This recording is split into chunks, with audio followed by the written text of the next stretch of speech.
Right. Thank you for tuning into the live show. You know what time it is. It is your boy Genesis. It is currently 1:12 a.m. and today's date is the 13th of March, 2025. How are you doing? How are you doing? Yes, I wasn't gonna come, but I'm like, you know what? I have to come here, and glad I did. We're gonna check out some updates. Okay, there's been a lot of updates. This man does a lot in a day. Okay, 24 hours is like 72 seconds to this guy. But, ladies and gentlemen, President Trump meets with Taoiseach of uh, Ireland, Michael Martin, in the Oval Office today in the White House. We're gonna check that off. Um, how you guys doing? How's your day? How's your day? Some of you are at work. Some of you are at home. Some of you are like getting ready to go to sleep. And how was your day yesterday? And how is your day going currently? Anyway, let the show begin. Ready? Jim? Yep.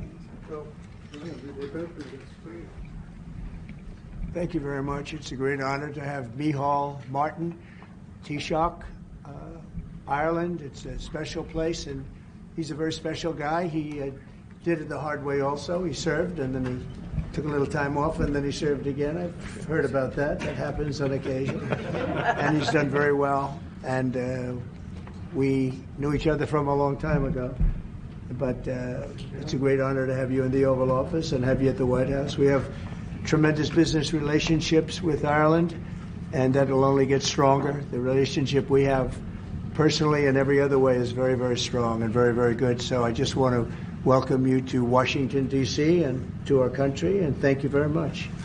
May I thank you, President. It's a great honour for me to be here to celebrate St. Patrick's with you. Right. And I thank you for your hospitality and the warmth of your reception.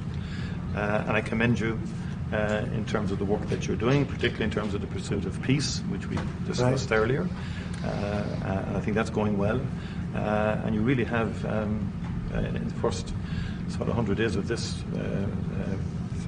government, you've done some extraordinary things very quickly. Thank you. Everybody's watching in that respect. So Thank you. Delighted to be here. It's an honour to be here. Well, it's a great honor to have you, and special people, very special people. I know a lot of Irish, and growing up in New York, I know a couple of your people that used to live in that beautiful Ireland, and now they're here, but they love your country very much. You know, they have a great feeling toward your country.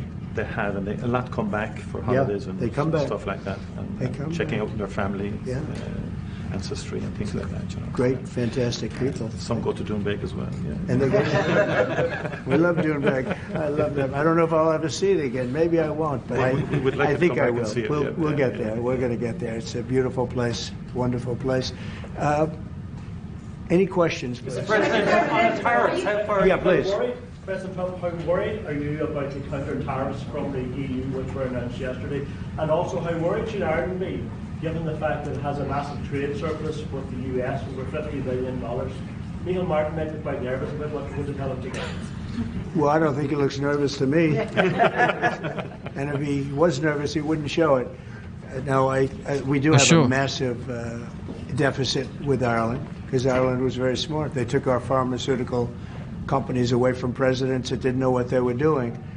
And, it's too bad that happened. It's a tremendous job I give. Look, the Irish are smart. You're smart people. And you took our pharmaceutical companies and other companies, but, through taxation and proper taxation, they made it very, very good for companies to move over there. And we had presidents and people that were involved in this that had no idea what they were doing, and they lost big segments of our economy. The European Union treats us very badly. They have for years. I saw that. I had it out with them in my first term. It did well, but we had to solve other problems, and we did. But European Union's been very tough, and it's our turn too. We get a turn at that also, but they have not been fair. They sue our companies, and win massive amounts of money. They sued Apple, won $17 billion, and they use that for other reasons, I guess, or to run the European Union. So I'm not knocking it. They're doing what they should be doing, perhaps, for the European Union, but it does create ill will. And as you know, we're going to be doing reciprocal tariffs. So whatever they charge us, we're charging them. Nobody can complain about that. Whatever it is, it doesn't even matter what it is. If they charge us 25 or 20% or 10% or 2% or 200%, then that's what we're charging them. And that's fair. So I don't know why people get upset about that, because there's nothing more fair than that. And we had a problem with Ontario, and they dropped that when I let them know what we were going to be doing. They dropped it immediately, so I'm glad, because electricity, you shouldn't be playing with electricity. It affects people's lives. Actually their life. I mean, it can affect, depending on weather, it can affect their life, so we can't do that. And it doesn't make sense that our country allows electricity to be made in another country and sold into us. Who did that deal for the United States? Okay, I looked at that long ago, and I said that's not something that's very smart. So we've had a lot of bad trade policies, and yet we're doing very well right now. But we're doing well because I won the election. If I didn't win the election, you would have had a very bad period. I think a lot of the stock market going down was because of a really bad 4 years that we had. When you look at inflation and all of the other problems wars and inflation and so many other problems. But we're going to have very good years. We had, I don't know if you saw a little thing like the cost of eggs, little to you, but big to people out there. Cost of eggs. Almost 30%. Guys, how is the cost of eggs where you stay right now? You think it's getting affordable? The news on the street is the eggs are now affordable. That's the news on the street. Let me know in the comment section. In the chat, let me know. Is the eggs, or are the eggs now affordable in the market? In the last few days, we got it down. We did a lot of things. We have a great Secretary of Agriculture, and we did a lot of things that got the cost of eggs down very substantially, and so many other things. A very big thing that I'm very happy with is oil is down to $65 a barrel, and that's faster than I would have anticipated. We put on the gas. We stepped in the gas in order to get oil, and what's happening. So we're getting that down, and when energy comes down, prices are going to be coming down with it.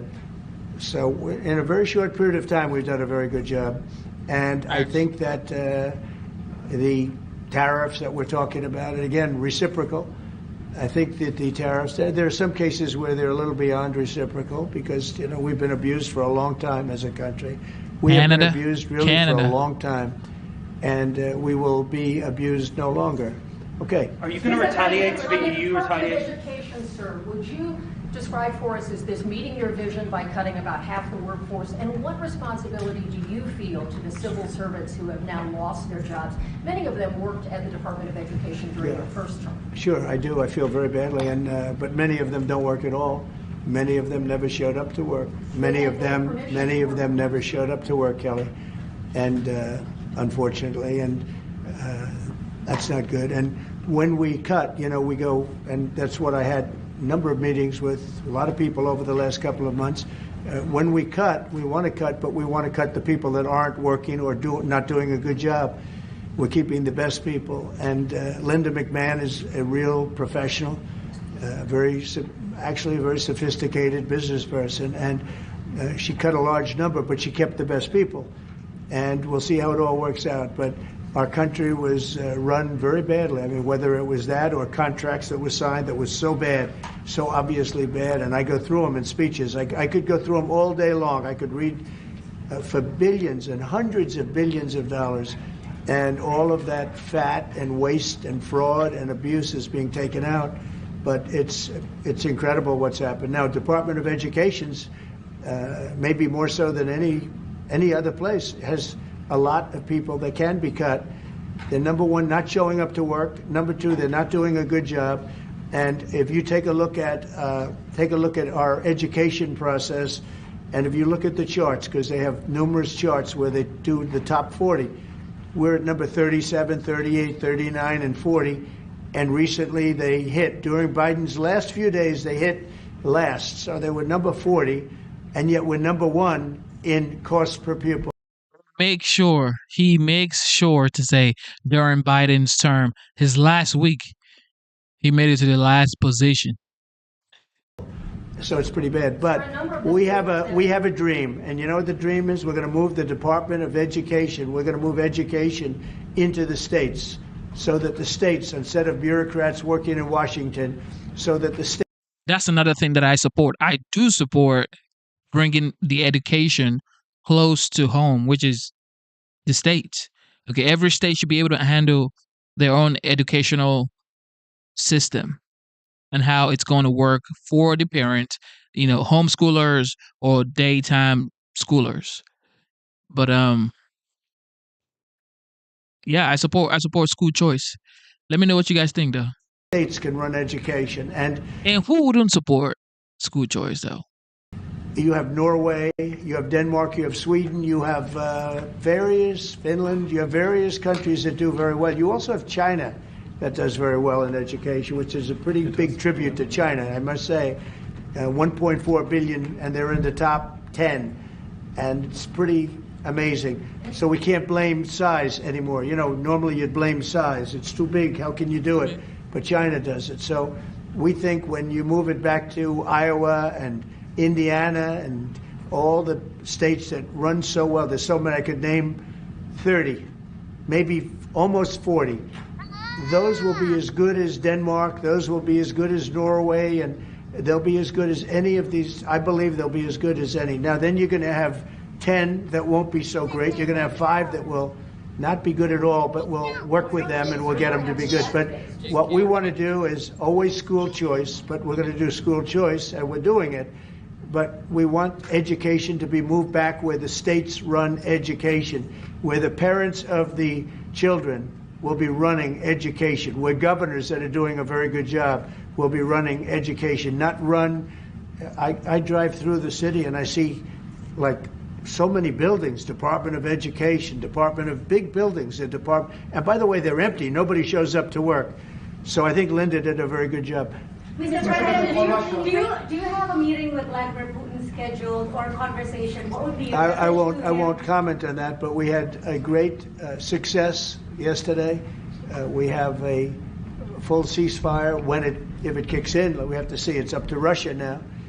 But we've had a good relationship with both parties, actually, and we'll see. We'll be knowing people are going to Russia right now as we speak, and hopefully we can get a ceasefire from Russia. And if we do, I think that would be 80% of the way to getting this horrible bloodbath finished. It's a bloodbath is taking place over there. On average, 2,000 to 3,000 young people a week are being killed in that stupid war that would have never happened if I were president. So we have people going over there, Mr. VP. Do you have anything to say about it? Because you're very much involved. What's going to happen? Well, we've got some conversations that are happening on the phone and in person with some of our representatives over the next couple of days. As the president said, we think that we're in a very good place where the Ukrainians have agreed to a ceasefire, and we're now going to see whether we can get the Russians to agree to a ceasefire too. And we'll certainly have news on that when we find out that news. Are you confident that President Putin will keep the ceasefire, considering that he's broken them in the past? We haven't spoken to him yet. With substance, because we just found out and we just were able to get Ukraine to agree. So we're going to know very soon. I've gotten some positive messages, but a positive message means nothing. This is a very serious situation. This is a situation that could lead to World War III. And Biden should have never let it happen. Incompetence allowed this to happen. This shouldn't have happened. October 7th in the Middle East should have never happened with Israel. The horrible leaving, the way they left Afghanistan should have never happened. Inflation should have never happened. We have great inflation numbers, by the way, just got released. Inflation is way down, and it's based on what we've done, and we've done it in a very short period of time. We had virtually no inflation. For 4 years, we had almost no inflation, and when these characters took over, we went from no inflation to the worst inflation probably in the history of our country. So it's very interesting. Go ahead. Are you going to retaliate against? And by the way, I have to speak of inflation. I love these socks. What's with these socks? It's in honor of the Taoiseach. I'm trying to stay focused, but I'm very impressed with the VP's socks. That the United States is recognised as having such an important role in the peace process, and yet half the parties from the Northern Ireland government have decided not to come to St Patrick's Day celebrations. They haven't, what? They haven't come over, they're boycotting the St Patrick's Day celebrations. What are they boycotting? They are talking about your position on Gaza as one of the reasons why they... Oh, I haven't heard that. I really haven't heard that. Look, Can I just say, I've got to pay tribute to the President on the peace initiatives. The one thing we've learned in Ireland about the peace process that you've just spoken about, and I recall back in the early 90s, when the first tentative steps to get peace in Ireland, people criticised people like John Hume or people like Albert Reynolds, and then Taoiseach. But they kept going. And when we got that ceasefire in 1993, okay, it took a number of years to get the comprehensive peace settlement. But again, the guns more or less largely went silent. The war in Ukraine is a devastating war on young people. And I think that very simple, straightforward narrative is to be commended. We all have children. I mean, we were shocked at the prospect of young people losing their lives in that number, be they Ukrainian, be they Russian, whatever. Anything we can do to stop the violence, I think, is an extremely positive day. And there will be all sorts of people having qualifications on it and all the rest of it. It's our job then to work on it and to try and build it, Europe, US and everything. I will say, and thank you for that, but I will say, last week 2,500 young people died while we sit here and talk. Yeah. And while they talk about peace, but they've been talking about peace. This should have never happened. This war should have never happened. It would have never happened if I was president. That's what makes me more angry than anything else, because you've had far more people die than they report, than these people report, for whatever reason. But you had far more people. The numbers are far more devastating. You'll find that out someday. And it doesn't affect you very much. They're not Irish, and they're not from my country. They're from Russia mostly, almost all from Russia and from Ukraine.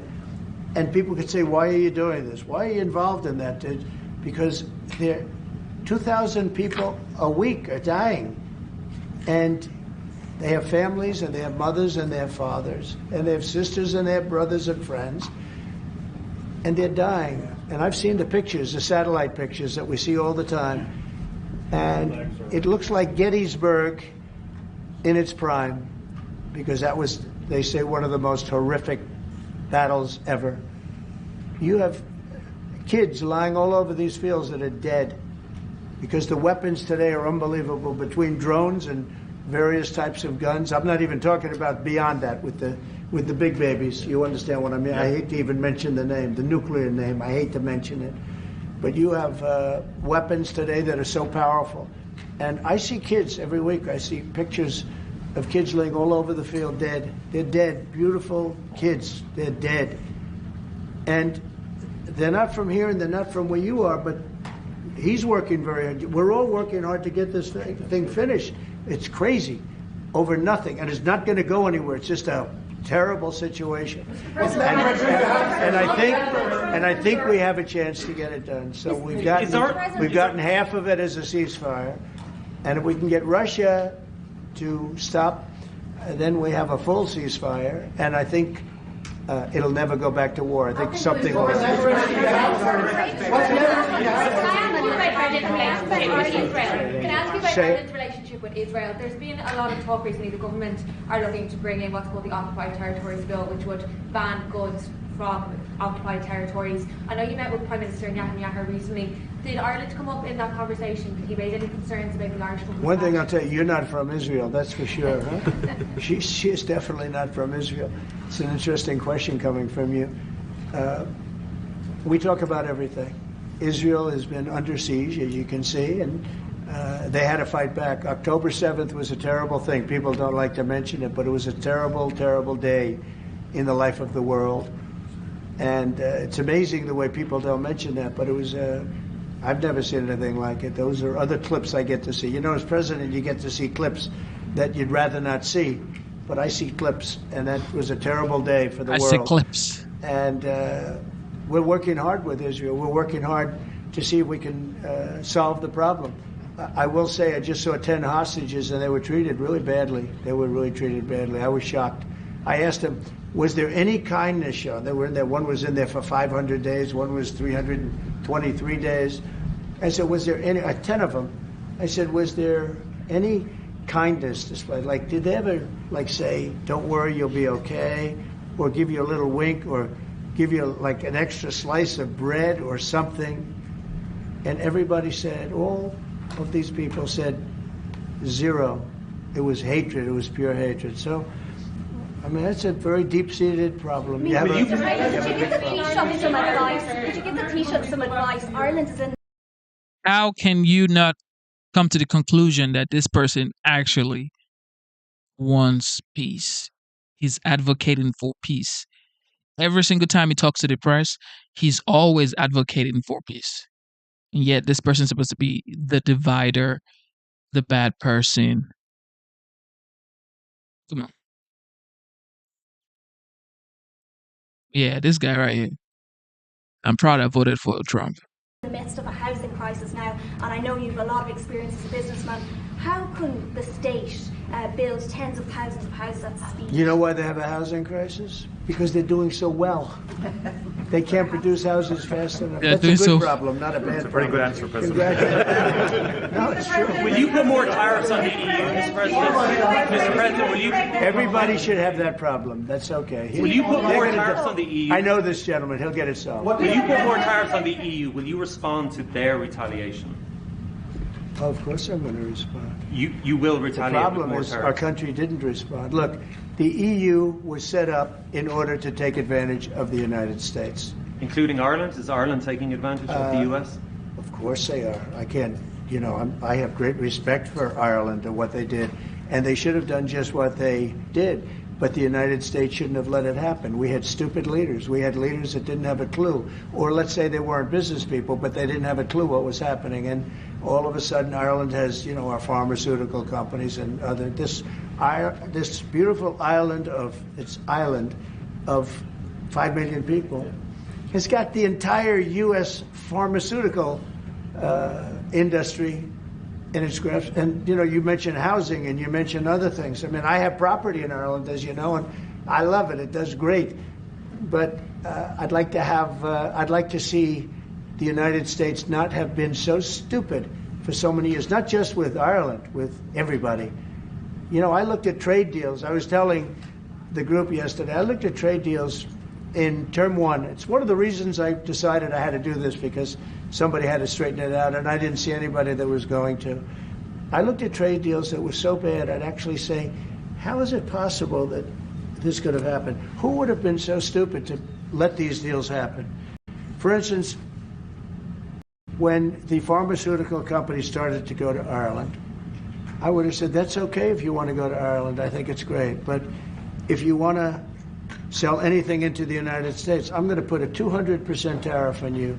So you're never going to be able to sell anything into the United States. You know what they would have done? They would have stayed here. So do you planning to lower corporate taxes? He's so lucky that I wasn't. Are you planning to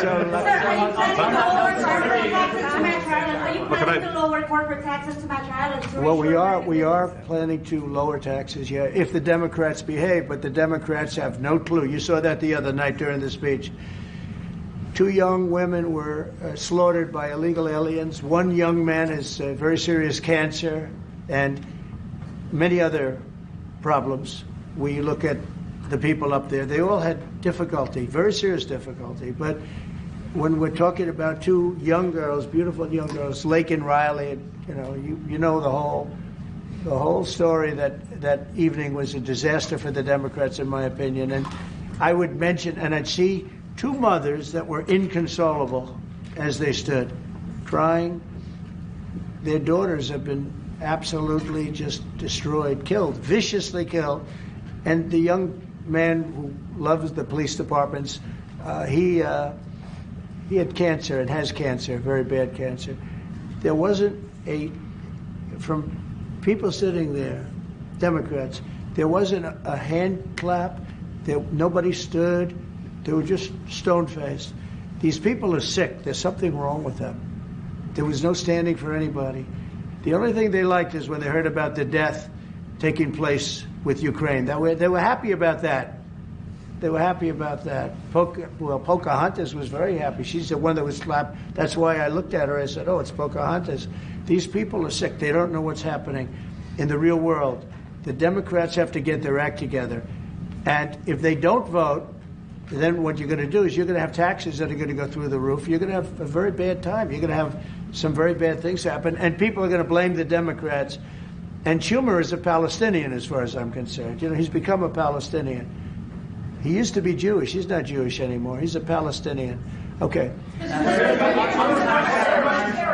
tariffs, there's been a lot of on and off, some inconsistency. There's no inconsistency. Only with NBC, which is one of the worst networks on television, by the way. Let me just tell you the inconsistency. I have the right. Stray bullet. To adjust. Stray bullet. And I was called by the automakers, as an example, General Motors, Ford, etc., the big three, the big four, and they asked me to do them a favor. Could I delay it for a period of 4 weeks so that they're not driven into a little bit of a disaster for them? They actually love what I'm doing, but they had a problem. And I'm not like a block that just, I won't delay. It's called flexibility. It's not called inconsistency. It's called flexibility. And I think you want me to be flexible too. Is flexibility going to be your ongoing view toward? Sure, I'll always have flexibility, but there will be very little flexibility once we start. April 2nd is going to be a very big day for the United States of America. The United States of America is going to take back a lot of what was stolen from it by other countries and by, frankly, incompetent U.S. leadership, grossly incompetent. I gave you an example of Ireland. I would have never let that happen. Impossible for that to have happened. But we're going to take back our wealth, and we're going to take back a lot of the companies that left are coming back. If you haven't read, we have the biggest computer chip company ever, has virtually all of the market. I didn't call them, they called me. And they called for two reasons. Number one, we had a great election of somebody that they want running the country. And we won in a big mandate. We won every swing state. We won by millions of votes. We won by 2,750 districts to 500. Think of that, 2,750 districts to 500. That's why the map, when you looked at it, was entirely red, meaning Republican. Not meaning communist. Meaning So anyway, look, this country needed somebody to defend it. It's this big, beautiful place that was being ripped off by illegal immigrants coming in from prisons, coming in from mental institutions, gang members, gang leaders, drug dealers, pouring into our country with the open borders. I am so angry at the last 4 years at what they've done to our country, what they've done to this country between inflation, but maybe the most that bothers me is that they would allow millions of people to come into our country that are stone cold murderers, killers, drug dealers, the worst gang members, the worst people allowed into our country. And we're now getting them out. We're going to get them out. We're getting them out. I want to thank Tom Homan, by the way. He's doing a great job. I want to thank Kristi Noem, who's doing a fantastic job. This is a job that's so unnecessary. This should have never happened. So we're bringing back our country in many ways, not only financially, and financially we'll be stronger than ever before. I think the markets are going to soar when they see what's happening. I'll tell you what, I'm called every day by numerous big companies. I spoke at the Business Roundtable yesterday. They had the largest attendance they've ever had. And these are only the CEOs and chairmen, but mostly the people that run the boss, the people that run the top 150 companies. 150 people showed up. Every single company showed up. First time it ever happened. It's been around a long time. The biggest business leaders. We had a great discussion. Went really well. And I want to tell you, there's tremendous optimism out there about our country in terms of regulations being cut, in terms of taxes being cut. And it would be great if the Democrats would do what's right. It would be great if the Democrats would do what's right for our country for a change, because they really are. They've lost their way. They've lost their way. They think that people pouring into our country from prisons, jails, murders, We have 11,088 murderers that were allowed into, people that murdered people, half of which murdered more than one person in our country. We're getting them the hell out. But who would run it? Who would allow this to happen? Who would allow men to play in women's sports? And they're still fighting it. They're still, it's got to be a 95% issue. But they're on television this morning. I see this person, a Democrat, say, we should have the right. No. Men should not be, they're hurting women. They're hurting women very badly. They're hurting women. And they should not, and they're also demeaning women. But who would want these things? And everything's transgender. Everybody transgender. That's all you hear about. Now, that's why we won the election in record numbers. But very importantly, now it is what it is. The Democrats should get with us and come up with good tax policy so that Ireland and other countries can't take our businesses away from us. And he understands exactly. You guys did the right thing. I'm not upset with you. I think I respect what you've done. You've done a great job. But our people did a very bad job. How advanced are your plans to try and bring some of those companies back to America? Will you be briefing? Well, I'd love to have him back. I mean, I'd love to have him back, but he'll be fighting me on it. I mean, what I would say, President, if I could, 1 second, just make the point. It's a two-way street too, and we are investing a lot more in America now. And people may not realise, but Ryanair, one of our biggest airlines, for example, AirCap, they buy more. The two of them together buy more Boeing airplanes than anybody else outside of America. That's a little known fact. It doesn't turn up in the statistics, but Ryanair and AirCap, big aircraft leasing company, Irish company, have done great work with Boeing and huge investments over the last couple of years. You know, so and there's a lot of Irish companies here now, about 700 odd Irish companies based in America. Glanbia, Smurford, Waterrock, I was saying to you this morning, Vice President. A lot of them creating thousands of jobs in America. And it's only fair. I mean, that's correct. That's right. That's the way it should happen. And I think it's a very good relationship we have. It's a historic one. It's happened over time. We've added value to American companies. We've increased their value. They've got access to the European market, and they did all of that. I understand where you're coming from fully. But I think it's a relationship that we can develop and that will endure into the future and will change, it will adapt, and you're evolving and you're doing things. And they've done a very good job. Now, I just will say this. But with all that we've said, we could talk about Ryanair. There's a massive deficit. I don't mean by a little bit. I mean, there's a massive deficit that we have with Ireland and with other countries too. And we want to sort of even that out as nicely as we can. And we'll work together. We're going to work together great. But the deficit is massive. Will you hear this one? You said earlier that it was now up to Russia in terms of the ceasefire. Yeah. Is there anything you can do in terms of pressuring Russia or in terms of sanctions? Or what can you do? We can, but I hope it's not going to be necessary. Sure, we can pressure. We can do that with Russia. Remember this, Russia took Georgia from Bush, right? They took Crimea from a man named Obama, Barack Hussein Obama, right? They tried to take the whole thing from Biden. They're going for the whole ball of wax. Who was the only one that never took anything from? Trump. And in fact, I'm the one that stopped Nord Stream 2, the pipeline, the biggest pipeline anywhere in the world. I stopped it. It was dead. And then Biden got in and he approved it. Nobody mentions that. What I did to Russia was very tough. I was the toughest ever. But nope, they never took anything from me. They took them from Obama and Bush, and they took it from Sleepy Joe Biden. With Biden, they wanted to take the whole country, but I think I've stopped that, but we'll see. But yeah, there are things you could do that wouldn't be pleasant in a financial sense.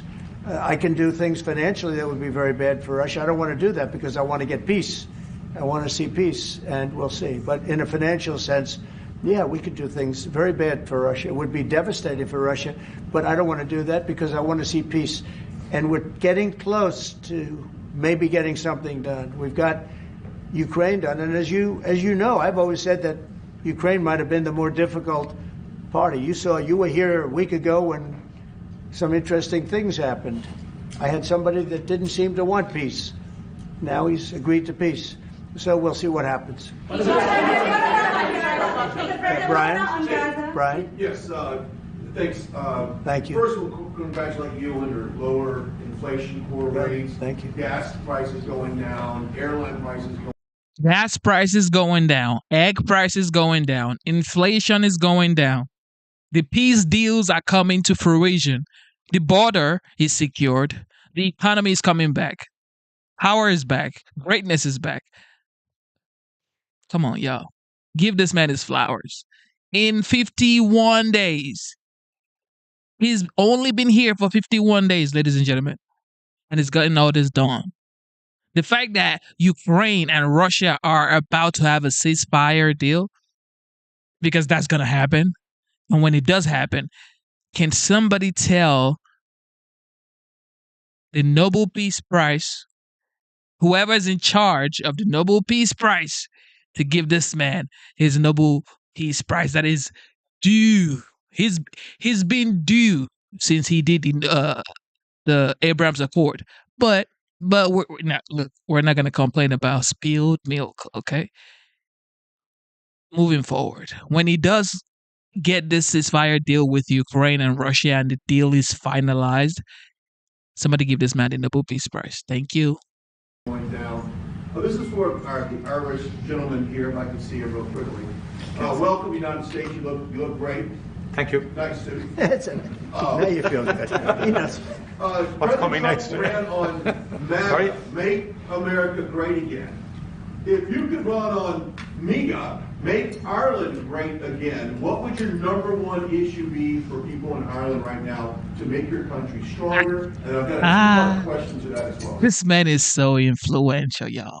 Americans, we should be happy. We should be glad. We should be rejoicing. We have a man like this as the commander-in-chief who actually, anything he says influences everybody around the world.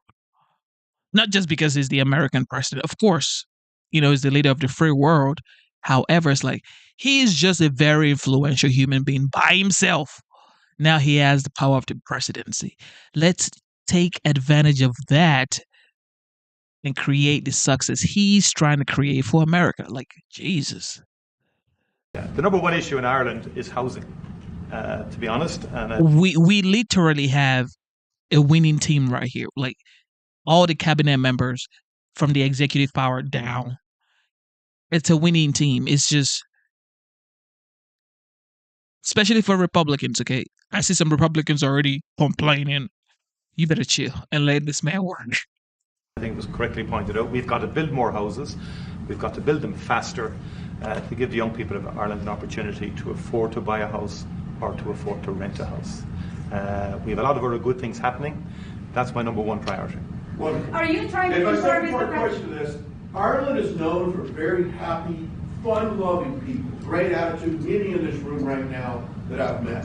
Why in the world would you let Rosie O'Donnell move to Ireland? I think she's going to lower your happiness level. That's true. Thank you. I like that question. Do you know you have Rosie O'Donnell? Do you know who she is? Do you know who she is? Yeah. You're better off not knowing.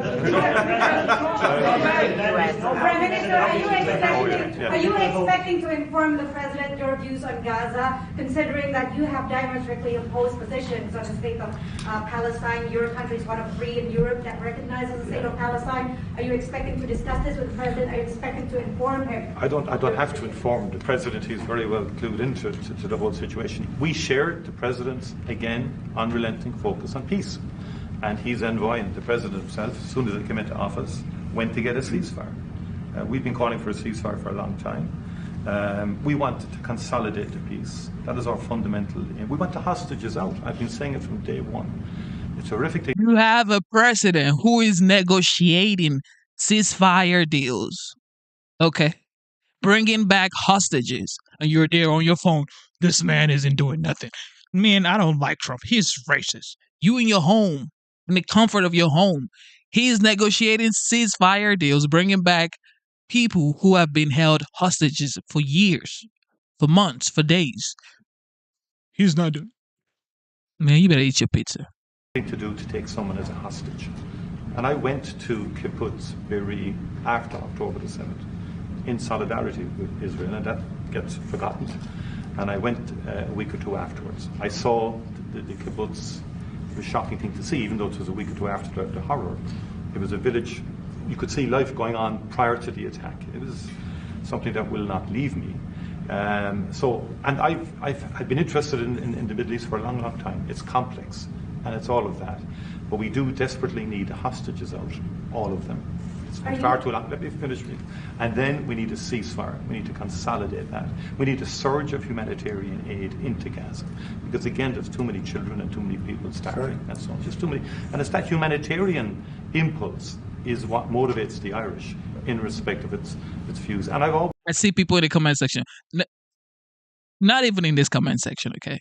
Just people that I talk to everywhere. Plus, this comment section is like, well, why won't Trump tell Russia or condemn Russia? He has to condemn Russia. Russia started this. Trump has to condemn Russia. You're trying to get a deal, okay? You have to play diplomat. You have to say what Russia wants to hear. You have to say what Ukraine wants to hear. But unfortunately, Ukraine is a smaller dog, okay? Russia is the big shark, okay? Russia has the largest land mass in the world. Nobody wants smoke with Russia. The United States too don't want smoke with Russia, okay? We don't want smoke with each other. Nobody wants smoke, okay? These are big giants, all right? Let someone who actually has business experience like Trump do the conversation, okay? Let him do the dialogue. Let him do the talking. You just want to talk and say, this man right here is doing what he's supposed to do. We're seeing results. As long as you see results, that's all that matters. It's been of the view. It's been our view that a two-state solution would be ideal. It's become much more challenging and difficult as time has moved on. But that has always been our position. But it's genuinely to have people, because we've gone through this. We discussed this prior to you coming in. We've been through some of this. People hating each other, terrible acts of violence carried out on each other. We came through it. It's our earnest hope that Arab and Jewish people can live side by side. And I've met with people, parents of children who were killed on both sides, called Parents Circle in Israel, and they work to try and bring people together. It's difficult work. What about the president's plans to expel Palestinians out of Gaza? Are you discussing that with him and giving him your... Nobody's expelling any Palestinians. I don't know. Who are you with? I'm with Voice of America. Oh, no wonder. Fake news. Can you Taoiseach how he feels about the president just saying that he would like to take back US companies, pharma companies based in Ireland? Well, I think the pharmaceutical companies in Ireland are doing very well, as the President has outlined. Again, I think it's about that two-way partnership. I understand fully where the President is coming from. I think there's actually room. Now, we can discuss all this. I think there's room for those companies to grow in America. And many of them, by the way, have already announced fairly significant manufacturing investments now. It's true, just recently. Like people like Eli Lilly, for example, who have been a long-standing presence in Ireland since the 1970s. I spoke to the CEO recently. He's great. A great guy. And he's announced, I think, about a $50 billion investment in America. New plants. But there's big investment, they've had big investment in Ireland. Ireland has served them well too, The workforce is very strong. It's an educated workforce. They've delivered well. During COVID-19, a number of CEOs said to me, a lot of the plants in Ireland were the only plants that never closed for a single day during COVID. Not a single day. Productivity is good and so on like that. But look, there'll be swings around. Thank you so much. You spoke to Vladimir Putin for quite a while. Yes. So I want to know your assessment. When you take this deal to him now, how do you assess the chances of doing this? I have no assessment, and I don't go by chances. I think it makes sense for Russia. A lot of downside for Russia, too. And we have a very complex situation solved on one side, pretty much solved. We've also discussed land and other things that, go with it. We're not just doing it and saying ceasefire. We don't know what's happening. We know the areas of land we're talking about, whether it's pulled back or not pulled back. We've discussed a lot of the details of what has to go because we don't want to be wasting time. We don't want to be wasting time while people are dying. I mean, as we're sitting here, you probably had 2 people die on that very open field. It's dead flat. It's great farmland, and it's dead flat. There's no protection. The only thing that stops a bullet is a human body. And these are bodies that are young people. and they're stopping a lot of bullets because a lot of bullets are flying across those level fields, dead flat, no protection whatsoever. It is a disaster, and so I hope he's going to. I hope he's going to have a ceasefire. And you are using the American leverage to get a lot of political issues. Well, I don't want to get into that, but if I had to, I'm the only one that's dealt with them successfully. Everyone else, I went through it. Bush didn't deal with them successfully, dealt with them terribly, got ripped off. And Obama was a disaster. You know, they have with Obama, he gave them sheets, and I gave them anti-tank missiles. You know that, right? It's called Javelin. You know the Javelin? I'm the one that gave them the Javelins. People don't say that. And then they say, oh, Trump has a great relationship with Russia. I'm the one that gave him the Javelins. Obama gave him sheets. That's an expression. He gave sheets, I gave javelins. So, Mr. President, how worried should they on that? He's never gonna let that javelin thing slide. He's never gonna let that slide. Obama gave you shits. I gave you javelins. You don't have the cards. You don't have the cards. Don't tell us how we're gonna feel. Elon. Recommended Irish bill about your administration that you don't round them up and send them home again. Oh, I think the Irish love Trump. We won the Irish with a tremendous amount of vote. I want to thank you very much. We won in the 80s with Irish. I got the Irish vote. I think I have it locked up pretty good, unless I did something very stupid, like drained your company, your wonderful place of all of its companies. If I drained Ireland of all of the companies, maybe I'd lose the Irish vote. I don't know. But right now, no. I love it. I've been there many times, as you know, yes. And we don't want to do anything to hurt Ireland. We want it, but we do want fairness, and he understands that. No, that's enough, Kelly. Thank you. That's enough, Kelly. Okay. Mr. President, it's Irish American Appreciation Month. You've named it there. Who's your favourite Irish person? Oh, there's so many. Are you kidding me? Well, I do happen to like your fighter. He's got the best tattoos I've ever seen. I don't know if I'm a big, but that. Conor McGregor. Conor. Boy, you have. Well, Conor's great, right? You know, talking about Conor, but you have a lot of great Irish fighters, actually. Great fighters. I don't know what that is, but exciting. It's exciting to hear him speak. It's exciting to hear him do what he does. It's exciting to just see his sense of humor. It's exciting to see this amount of energy in the White House. The press corps is there asking questions for hours. He sits down with them. They get on Air Force One. He's talking to the press every day, multiple times a day, and is getting stuff done fast. And is updating the world and Americans on Truth, on X, directly. Everybody on their phones, on their computer can see what the president is doing. This is wild. This is about to be the most exciting 4 years in politics. Watch. Ireland's always had a lot of good fighters. You know why? Because they're tough people. They're smart people and they're passionate people. And they really have been, over the years, so many. I think your father was a great fighter, right? He was, you did. Wow, and yet look at you, you're so smooth and so. He was a very good defensive boxer. He was a really good. He was a good boxer, yeah. He boxed for Ireland, and yeah. That means you genetically, I'm not going to mess around. Okay, let's a couple of more from somebody that didn't ask a question. Yeah, please go ahead. Mr. President, should Apple go back to the U.S. from Ireland? Who? Apple. Oh, Apple's been treated very badly. Look, Apple had tremendously bad luck. I thought they had a very good lawsuit, but they lost. We fought with them. $16 billion. $16 billion, and they were after a lot of our American companies. See, that's what's unfair. It's the European Union. I'm not blaming you. I'm blaming the European Union. The European Union's gone after our companies. And Apple's a great company, and they have to give $16, $17 billion on a lawsuit that I didn't think was a good lawsuit. No, that's not good. No, the European, we have a problem with the European Union. They don't take our farm products. They don't take our cars. We take millions of cars, BMWs and Mercedes-Benz and Volkswagens and everything. We take millions of cars. I said to Angela Merkel at the time, I said, Angela, how many Chevrolets do we have in the middle of Munich? Why, none.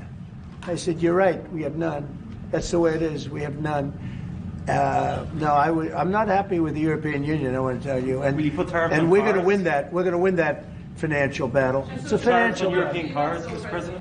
Tariffs on European cars, is that something you're going to consider? Oh, absolutely, I will do that.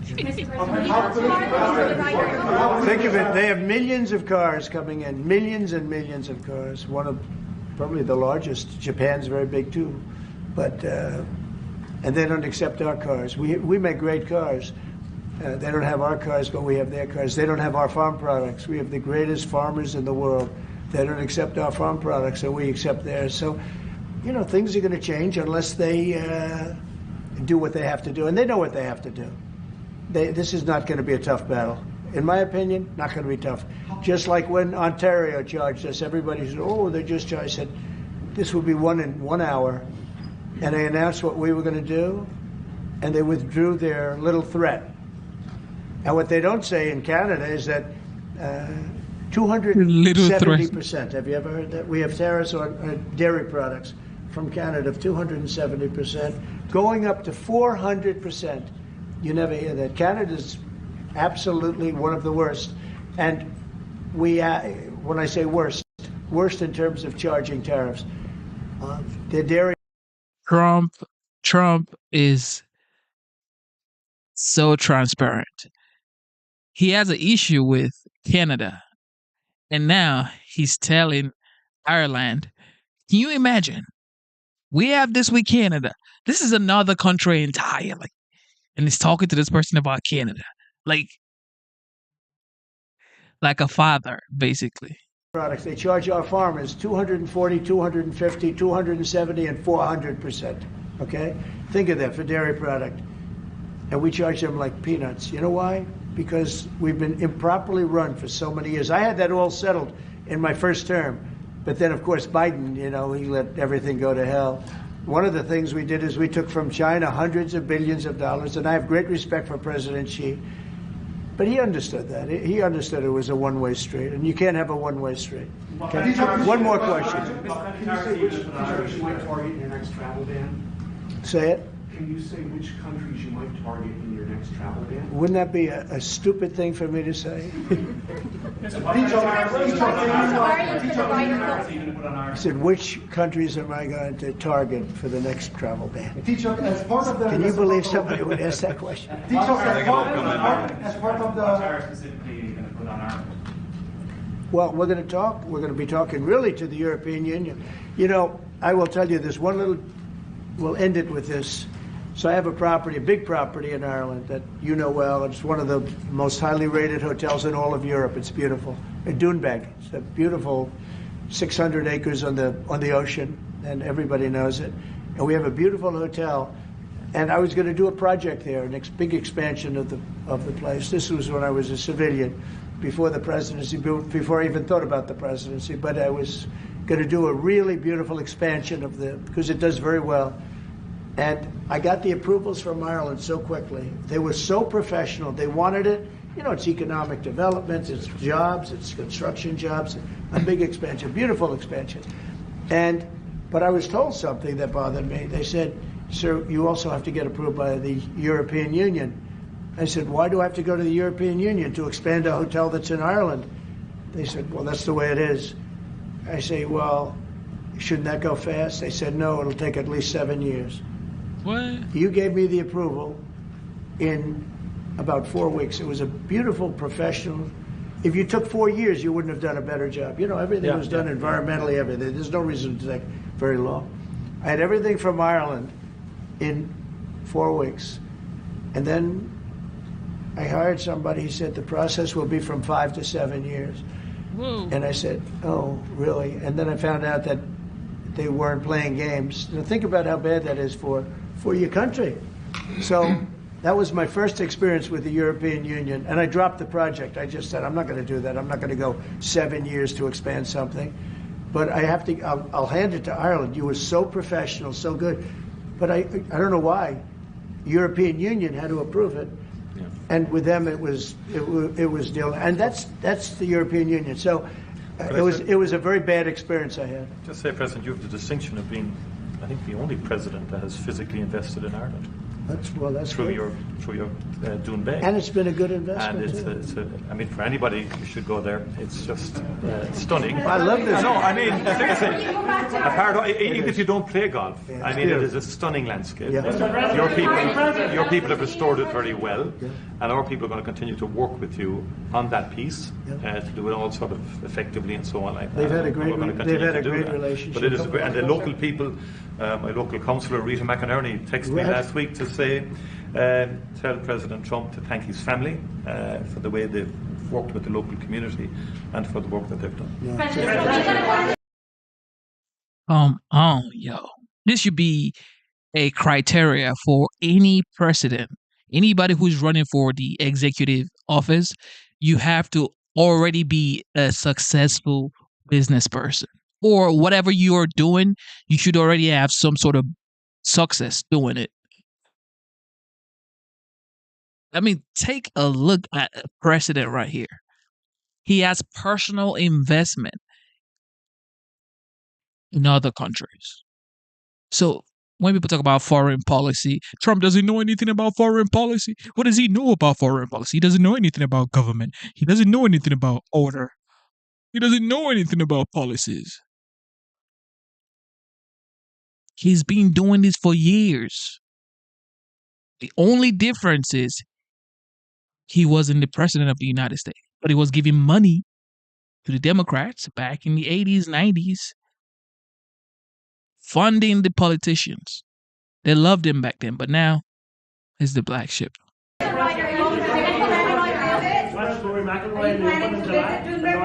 I love Rory. I think Rory's great. He's a great golfer. He just won 2 weeks ago. He's a great guy. I played golf with him 3 weeks ago, and he's really a fantastic player. He's in good form, too. When he played with me, he played very well, I can tell you. No, Rory certainly is one of the favorites. He's always going to be one of them. He's a very talented guy. He's a very good person, too. Are you planning to visit Dubai, Mr. President? I will. I'll get there sometime. I hope soon. In fact, if we meet, we'll meet at Doonbeg. Okay? But I hope to be able to get there. Mr. President, does America have a future in NATO? What's it? Does America have a future in NATO? Well, NATO has to treat us fairly. If they pay their bills and if they do what they're supposed to do. When I first got involved with NATO, as you know, they weren't paying their bills. There were 28 countries, and most of them weren't paying. And I got them to pay, and they paid billions and billions of dollars. I made a certain statement that I'm not going to be involved with NATO unless you're going to pay your bills. And I was asked a question: if we don't pay, are you going to help us? I said, no. If you don't pay, you're saying you're delinquent.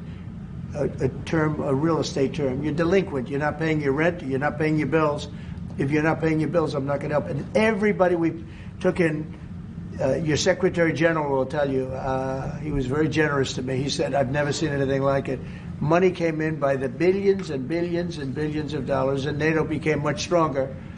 Now, NATO's expended a lot of that money in fighting this horrible war. It's too bad they had to do that, but they had the money from me. I was the one that got people to pay. The countries, most of the countries were not paying, or they were paying a very small amount.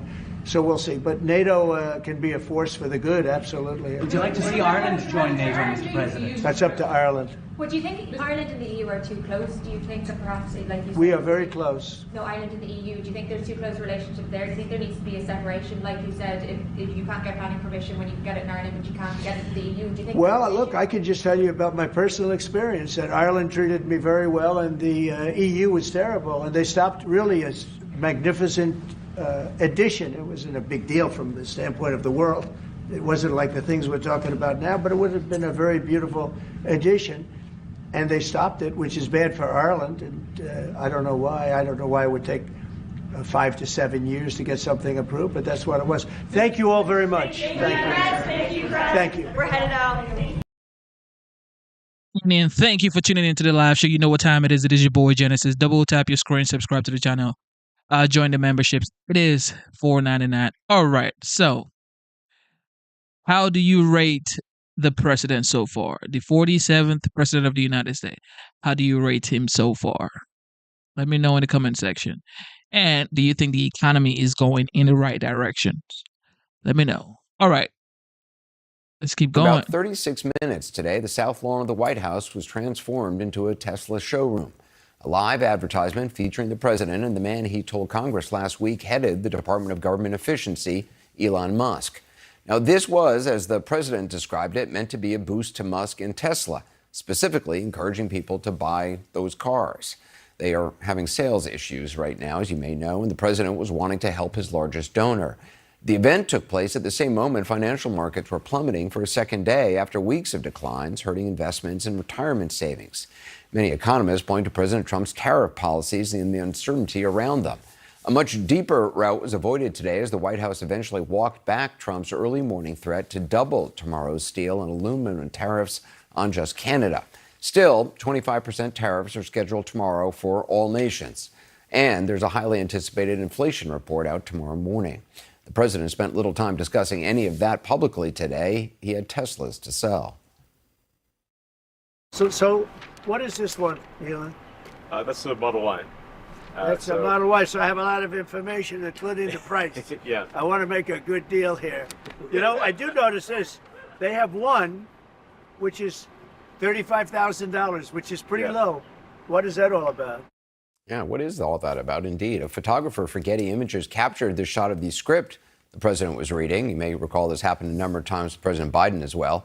Above the president's thumb there, you can see the Tesla models to mention as well as their prices. And below his thumb, you can see the part about how Teslas can be purchased as low as $299 a month or $35,000. It only got more surreal. It's like driving a golf cart, basically. That's good. Very simple. It's very simple. It's literally like a golf cart that goes really fast. Now, minutes before he said that, the Dow closed down more than 478 points, or just over 1%. The president did make a few comments about the markets and economy. Do you and your tariff policies right now bear any responsibility for the turmoil we're seeing this week? Biden gave us a horrible economy. He gave us horrible inflation. And I think the market was going to go very, very bad. Well, keeping it honest, the S&P 500 was up over 23% in 2024. And as for his statement that the market was going to go very, very bad, that's not what he said about how the markets would be if he was elected. And it's not even how he spoke about the markets just last month. Give him time. We're on the verge of soaring markets. Well, Trump said that on February 19th. On that day, the Dow and S&P were up for the year over 4%. 2 days later, markets declined after a monthly report showing Americans feared higher prices because of tariffs. Markets have continued to fall ever since. Today, he also took a third swing at a question that sent markets tumbling yesterday. Sorry, Anderson. I think there will be a recession. I don't see it at all. I think this country is going to boom. But as I said, I can do it the easy way or the hard way. The hard way to do it is exactly what I'm doing, but the results are going to be 20 times greater. By the way, a lot of stocks may have been down today, but Tesla's ended the day up nearly 3.8%. We begin tonight with CNN Chief White House correspondent Caitlin Collins, who also anchors The Source at the top of the next hour. I guess today was certainly a sign of how much the president supports Elon Musk. Yeah, I mean, he was bothered by the fact that his stock was down yesterday. He brushed off the fact that the stock market overall faced steep declines yesterday, Anderson, the steepest of 2025, and since Trump has retaken office.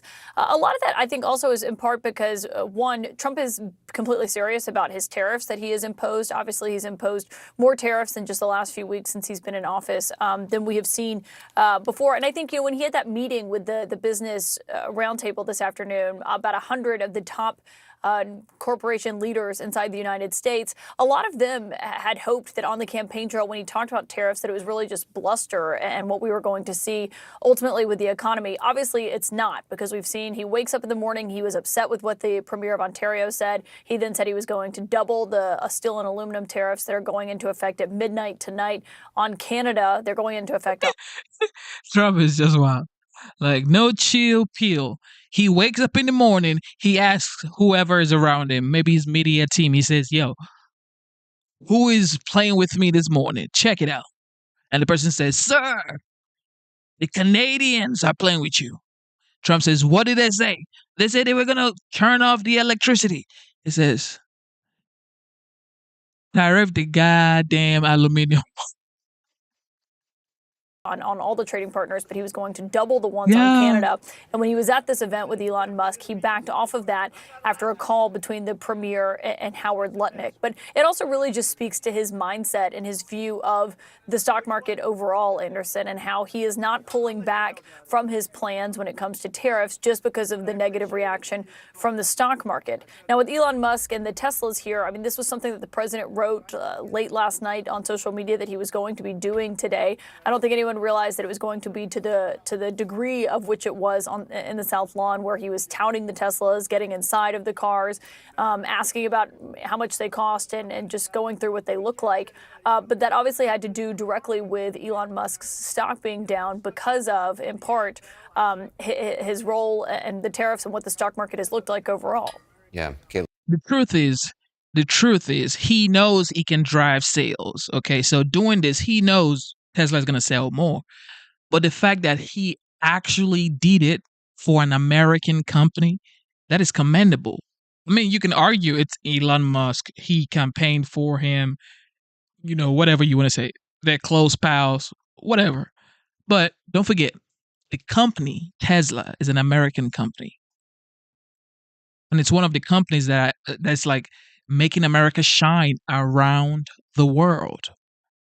That product, Tesla, is making America shine around the world. So Trump doing this is brilliant, not just for Elon Musk or for the fact that he wants to help the stock prices or, increase the sale or, tune down the whatever going on with Tesla. This is great for entrepreneurship and for people who are starting businesses or for just everybody doing businesses who aspire to be as successful as Elon Musk, to see this happen, that a president can actually showcase their product in the White House.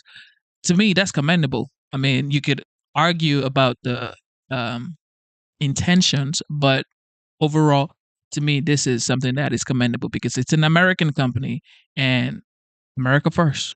Thanks very much. We'll see you at the top of the next hour. Your guest is Senator Mark Kelly, who Elon Musk called a traitor after he posted a picture of himself on X in a trip he took to Ukraine.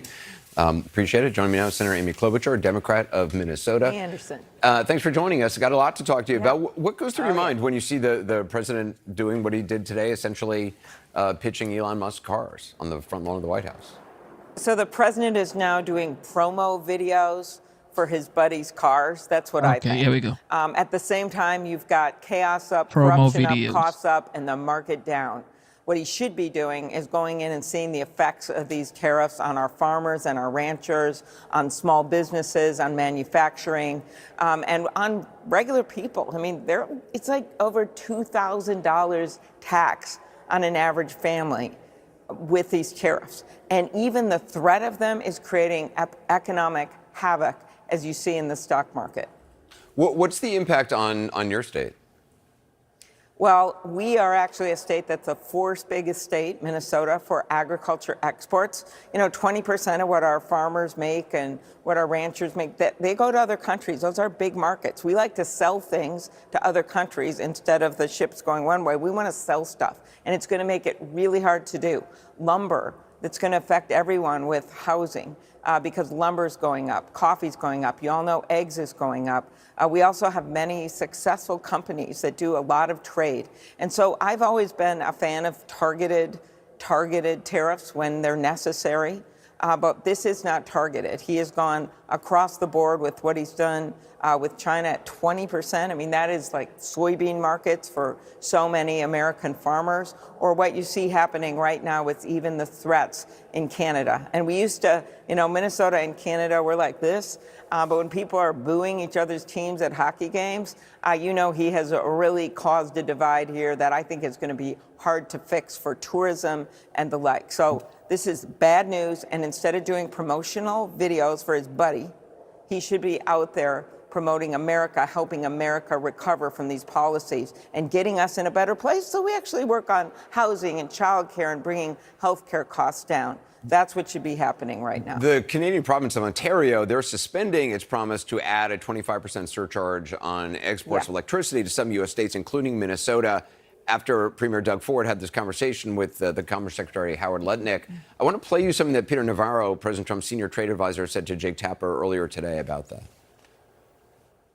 Puts a 25% surcharge on electricity. People hear that in America and they go, oh my God. Okay, you know how many states that affects you? 3, Minnesota, Michigan, and New York. And for all practical purposes, 1, because Michigan and Minnesota, it's a nothing burger. It's only 3% of New York, and New York can replace every kilowatt of that power from Canada at only a slightly higher price. So is he right? Would it be a nothing burger if in Minnesota? Well, at first he thought he was saying that Minnesota and Michigan were nothing burgers, but No, I think he he was meant not. the electricity. It's very hard to assess how much it's going to be in each state, but I think the key is that this was the beginning, right? He's serious. When the Premier and former Prime Minister Trudeau and Trudeau's party and the new Prime Minister are basically on the same wavelength here, when they're so different ideological, Canada is united, Anderson. They're united on this because they're sick of the rhetoric. They're sick of what's going on here and how Trump is acting. So you're just going to see long-term damage to one of our best allies. At one point, the Canadian embassy was draped in flags that said partner, friend, ally. When no other embassy would do something like that, when people were mad at our country for other reasons, that's what they had up. So I'm hopeful with all of our allies in Europe and South Korea and Japan that we're able to actually open up trade for our markets in the U.S., not close it down. At what point do you think the economic uncertainty itself becomes more of a problem than actual tariffs? Well, the economic insecurity is what you are seeing show up at these town hall meetings for Republicans. It's the economic insecurity and inconsistencies that you see show up with what was happening with the stock market. It's what you see when you see these prices escalating everywhere. So people have a right. I mean, Larry Summers just said, and I do not want this to be true. I want Trump to stop tormenting the economy like this. But he said just today that 50% chance we could be heading to a Trump session, to a recession. That's not what we want. So what I'm hoping is that he listens to some people who will cool this whole thing down in terms of what he's doing across the world. Not you guys. And that we can get back to doing some actual work. And of course, the things he's doing to the hurting, ransacking the government to find money to pay for his billionaire buddies' tax cuts, the debt that we're going to see added to $4 trillion. It's an unbelievable curve that we're going to see if this House budget goes through. Yeah. And then you go from there to what he's been doing to these agencies that are needed to do things like approve medical devices, big part of our economy, that are needed to help farmers get loans. This is all part of the ecosystem that is America. And that's why people are so pissed off in red districts and red states right now. Everybody keeps talking about how much Trump added to the debt. What about Biden? How much did you think Biden added to the debt? How much do you think Biden added to the debt ceiling? Let me know. Because y'all really be thinking like Trump added trillions of dollars. Yes, he did. What about Biden? Look, Teslas, they're cool cars, but the president is clearly trying to do his friend, political donor, actually government employee, a pretty big favor here for his private business. It's hardly the first time we've had cars on the South Lawn. Man, here's a video of Joe Biden driving a Jeep Rubicon around the South Lawn. I mean, it's pretty common. And President Trump did it before in his first term as well. It's pretty common for the President of the United States to boost American industries, American-made products, boost American and industries. Companies that are, employing Americans. It's extremely common. He obviously has a close relationship with Elon, who, by the way, is, I think, unfairly under attack. And this company is unfairly under attack. You have these insane people all over the country chasing people down in their Teslas in New York City. I had a friend who tried to trade his Tesla in New York the other day, and there were protesters screaming at his children. Look, These I mean, people I are think unhinged, there is some and they insanity deserve happening. support from the But let's government. be clear that let's not skirt over the fact that Elon Musk spent $250 million to elect Donald Trump. So you're against an American company? No, I'm asking. You don't want the government to support this? He is a political donor, so it's not the limits of his relationship. So he's a political donor means they can burn down Tesla dealerships. They can burn down Tesla charger stations. This is the thing I don't understand. He says, like Scott Jennings says all of those things, and then she says, well, don't forget, he's a political donor. So meaning the people should be breaking into Tesla dealerships because he's a political donor. Between saying that the big three should succeed or having a Jeep Rubicon on the front and then telling people that they need to come out and he was going to buy a Tesla or having 5 Teslas on the front or having a sheet of paper with the price tags on the Teslas, all while that same individual is saying things like we should cut Social Security. Yeah, right. I mean, that is false. That is completely false. And actually, so you want to actually know totally you want to know what's complete. Wait. Sorry, what's false, Scott? He did not say. Who is he? Elon Musk did not say he did. Oh no. Can I tell you what he said? Can I tell you what he said exactly? Totally false. Because what he said was Social Security is a magnet for illegal immigration. Right? Scott, But can I finish? I know, but he played part of it. He was talking about the fraud. Scott was sitting right here at the table when we played the clip of Elon Musk saying that there's $500, $600, or $700 million in fraud in Social Security. There's a government report to that effect. No. That the previous administration he said annually, generated. that report said it was $150-something million each year. That's not $600 million. Why Elon? Because of the simple fact that, yes, I'm trying to make sure that Scott understands what I'm saying. Elon Musk cannot execute any of these findings. He's finding them, he's showing them to you. You like it, you don't like it. There's nothing wrong with that. Let me ask you guys a question. Does it look bad at a time when Americans are struggling to have the president hawking cars for the richest guy in the world because his political Does it look bad for the president to support an American company that employs thousands of American workers? No. I don't think it looks bad. No, he supports Elon Musk, is what these people are angry about. The fact that he's uncovering fraud, scams, and fat, and just crazy spending in the government, waste in the government. That's what these people don't like. However, Tesla, the company, Tesla, that is an American company that Elon happens to be the CEO. But Tesla employs around 120,000 Americans. 120,000 workers around the nation. So what are you guys talking about? This man employs thousands, tens of thousands of Americans. Come on, y'all. Elon Musk. Who do you think builds the cars, brother? Elon Musk builds the cars? No, the workers of the United States of America, where they build the. They're what building I'm telling cars. you right now is the way I look at He's not the only person that works there. I look at the president doing a favor for another one of his rich homeboys. So you don't like this company because you don't like Elon Musk that he supported Trump. Tesla. I know, but you're mad that he's supporting the company. Let's because you don't like the perhaps political. the White House can bring Ford next week.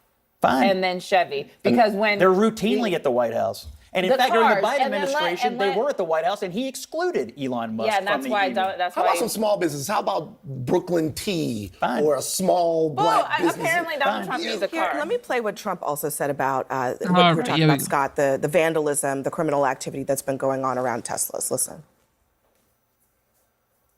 As he talks about some of the violence that's been going on around the country at dealerships, some say they should be labeled domestic terrorists. I will do that. I'll do it. I'm going to stop them. We catch anybody doing it because they're harming a great American company. When you do that, those people are going to go through a big problem when we catch them. Is he wrong? Are they not vandalizing a great American company? Is Tesla not a great American company? I didn't say he was. I didn't say he was So wrong. No. Elon Exactly. put himself under, he's like an ant under a microscope. He's doing something that's been so needed for so long. He's just simply saying, look at what I found here. Look at what I found here. Look at the waste. Look at the fraud. Look at, and you they're can't doing a terrible execute job. it. The thing And that- if you the don't thing about like that it, clip- you don't have to do anything about it, but he's pointing it out. This guy. Well, first of all, we should say this. He's a hero. He's a friggin' hero. So we should say this, yeah. The animus that surrounds Elon Musk doesn't just have to do with Tesla. It has to do with some of the things that Elon Musk does on social media, some of the Like ways what? Twitter is being run. Like the eroding of Elon Musk's reputation has to do with a lot of things. There's A lot of- nothing.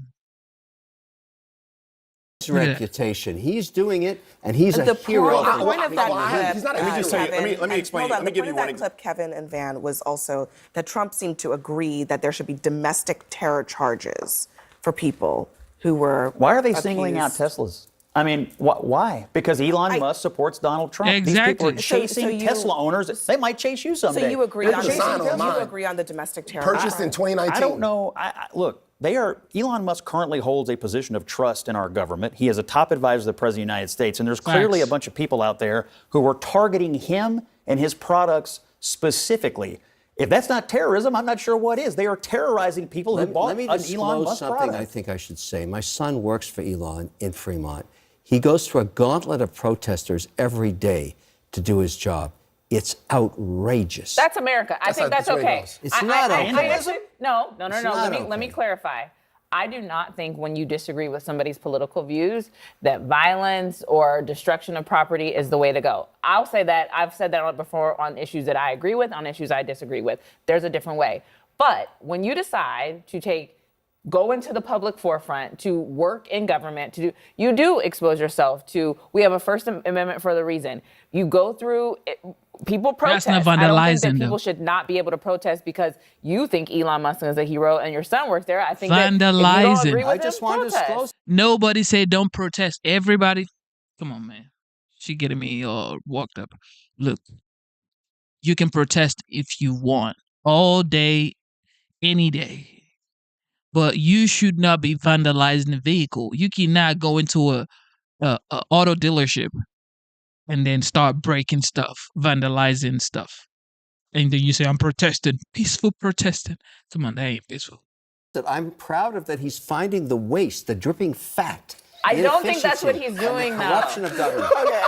I don't think that's what's But you happening. admit there's a difference between protesting Elon Musk, and it the more comes violent with the acts that we're territory. seeing. Yes, And I mean, I think that's the point that Ashley is making is that No, he what? takes this job, and it's not just, okay, as Van pointed out, it's not just Doge.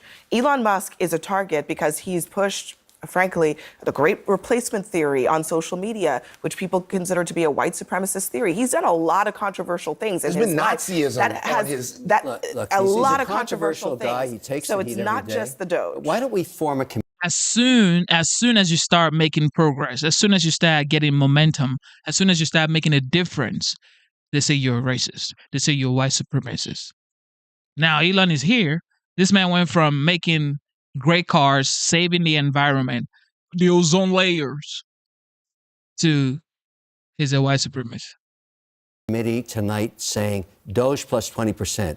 Join me in saying we're not whacking enough. Don't put me Let's in that. whack more. Come on. Okay, we're, well, we're good. saving your money. It's your taxpayer money. What Whack a I would Tolo. say this is every time you whack something, you look at it, you come from the private sector, right? You look at it as whack, saving money, CEO, all kinds. I think of the American lives. I'm saving I think jobs. I think I'm of saving I jobs. think of hungry kids. I think of people that aren't getting essential services. I think of the people that I grew up with in Baton Rouge who need a social safety net because of years and years You of really wealth think disparity. Elon's running around saying, let's starve children? That's not what he's doing. It doesn't matter if he's Saying trying to it. do it. He's it doing matters, it. It matters if it happens. He's finding waste in government. But this passionate speech is why no one ever cuts the government. I mean, everybody says they want to do it until somebody tries, and then we get all the I'm speeches not and saying all you that. said No this one will last ever night. do it. It's not. There are other places you could start to cut the government. You could Like start where? at the defense, but we're not. We're starting at Everybody That's the says only thing you wanna defense. cut? No, You said that last night. no. I said like Hasn't because passed an audit. I mean, it's just like, these other places have been it's- audited by Inspector Why General. start at the smallest little thing? Everybody wants to say defense. Well, the Pentagon hasn't passed their audit The Department of Education has failed audit 3 times consecutively. So please, everybody can get the audit. He knows that Anybody this can is get the real, audit. but he keeps repeating it. He wants Canada to be the 51st state. So why are you asking us to ignore what Trump is saying? Because you've been watching Trump for 12 years. If you Yeah, can't and I just- don't ignore what he says anymore because he tends listen, to do the you things should that he you says. gotta listen. You gotta listen. Thank you. Thank you. That's the end of the conversation. Listen to what she said. She said, Trump tends to do exactly what he says.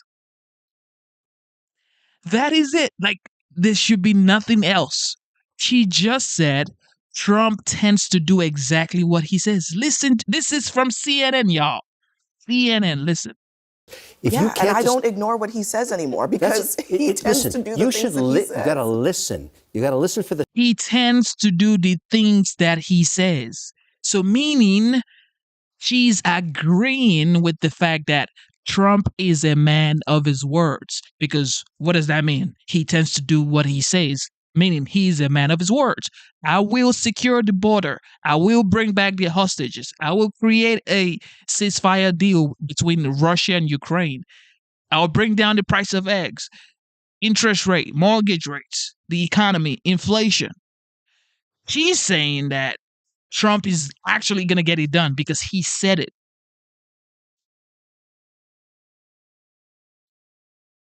I'm letting y'all know, man. Even Democrats are low-key Republicans.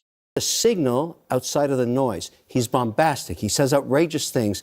But from all that comes an interesting opportunity. In Canada, you've got United States of America, the largest consumer market on earth, and Canada, the richest country on earth with everything everybody needs every day. You don't have to buy the country, and they're not selling their sovereignty, but if you get an economic union with no tariffs and maybe a common currency and maybe a common passport and maybe something that could be done around making sure that everything is equalized, China will never catch up. And I think that's the opportunity. So even 3 hours ago, before I got here, Ford, who was talking about cutting off electricity, changed his mind. We're in a narrative of negotiation. Well, I think both sides backed down and they went to the negotiating table, which is, frankly, where they should have been in the Abby, first place. it's kumbaya. Y'all keep in mind, Kevin O'Leary is a Canadian. Okay, this is the guy from Shark Tank. This man is a Canadian. All right, so he's even willing to be the 51st state.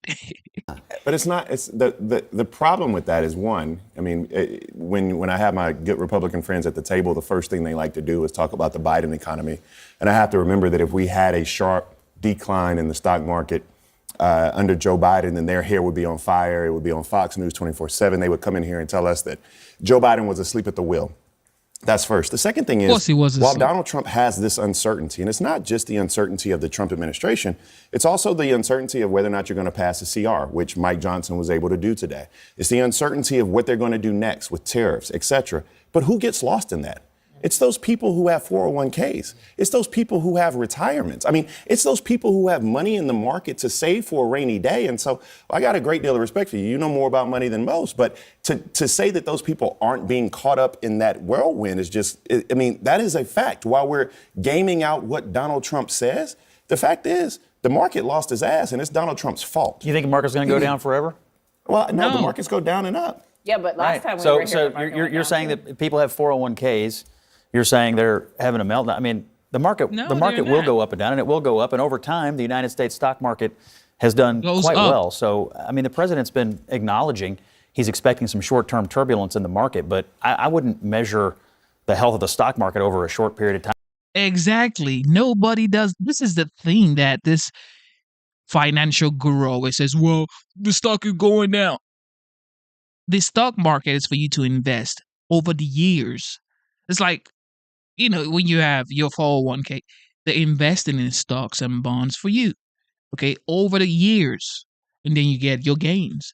But you don't look at the stock market like in a week or two and you be like, oh, yo, I'm losing money in 2 weeks. That's why you don't put your food money in the stock market. Okay, you put investment money in there. I'm actually measuring the health of the economy. One, especially over the last 3 or 4 weeks since he's been there. We brought up 401ks. I just wanted to answer that. But no, and I'm with you. But I can also, I mean, that is a very true sentiment. And actually, there are going to be a lot of people who text me tomorrow and be like, there ain't enough people who have money in the stock market, so it's not an issue that trickles down. So that could be another issue as well. But what I am saying is that the uncertainty, this tariff this morning by the afternoon is off. That is not a way to govern. Well, I mean, and to the points you guys are talking about, that is directly controlled by the president. So the market will be up, the market will be down, but the president and the way he's going about the tariffs, he's directly influencing the way the market is moving. So the question is not whether or not the market will stay up or down, but whether or not Donald Trump will get consistent on tariffs and his economic plan soon so that people don't have this uncertainty. I'm looking at this from a different... He's making deals. Okay, nothing is concrete. Okay, there's nothing like A is A. He's being flexible. He's trying to create a dialogue to get the best economy he can possibly get, like he promised on the campaign trail. He's making deals. Like, he would say, I'm going to put a tariff on Mexico. And then tomorrow he says, you know what, we're going to cancel the tariff. So he's literally making deals on the go. So in my opinion, it's like, if you're trying to invest in the stock market, this should be your time to invest. Start planning to invest in the stock market, because once it's down like this is your opportunity, because you never know where it's going to go. It's, for the longest period of time, gone up forever. Okay, the stock market has always gone up. So just park your money there if you wish to, but don't judge your stock market gains or loss on a 1 week basis or on a monthly basis. Perspective for people who actually don't even have 401ks. There's a whole constituency of people who don't have retirement plans, don't have disposable income to buy stocks when they are down, because they are literally living paycheck to paycheck. And many of those individuals voted for Donald Trump. And I don't think you're right, man. What the president is saying is causing instability in the market. Now, last week we were at this table and the market had dipped again, or before, twice last week. And it was like, well, it's one day. Now we're like 3 or 4 days in because of the language. So I think there are some people who will benefit from, probably people like Elon Musk, probably people who have the luxury to not. And you are buying stocks. Stop acting like you don't buy stocks. You work in one of the greatest media house the world has ever seen. We could say CNN is fake news, whatever. But here is a beautiful, brown-skinned woman working here. She buys stocks. Don't think she doesn't buy stocks. She buys stocks. So she's taking advantage of it. Just say it. Just have a 401k, but have some extra cash on the side to make the most when the market goes down and they can buy stocks. But then there is this whole set of people in middle America, that working class person that doesn't have that luxury, and what is happening to them. And prices are still high. I get it, it's been 6 weeks, but prices are still high. And the social safety net programs that they often use are at risk. Now, one thing is true, eggs are down. Eggs are now cheaper than they were when Trump came in. Everybody's been whining about eggs. Eggs are now so killing the chicken front. Eggs are down. Killing the chicken front. I mean, maybe they're down a little bit, but they're still not available. Look it up. And B, well, we have to grow more chickens, but eggs have got. They still cost more than $5 a dozen. Okay, but speaking of regular everyday Americans, one of the things that's been going on, in addition to all of this uncertainty, is the cuts continue to affect real people. Here is the Agriculture Secretary talking about $1 billion in cuts to food banks and food programs that benefit United States schools.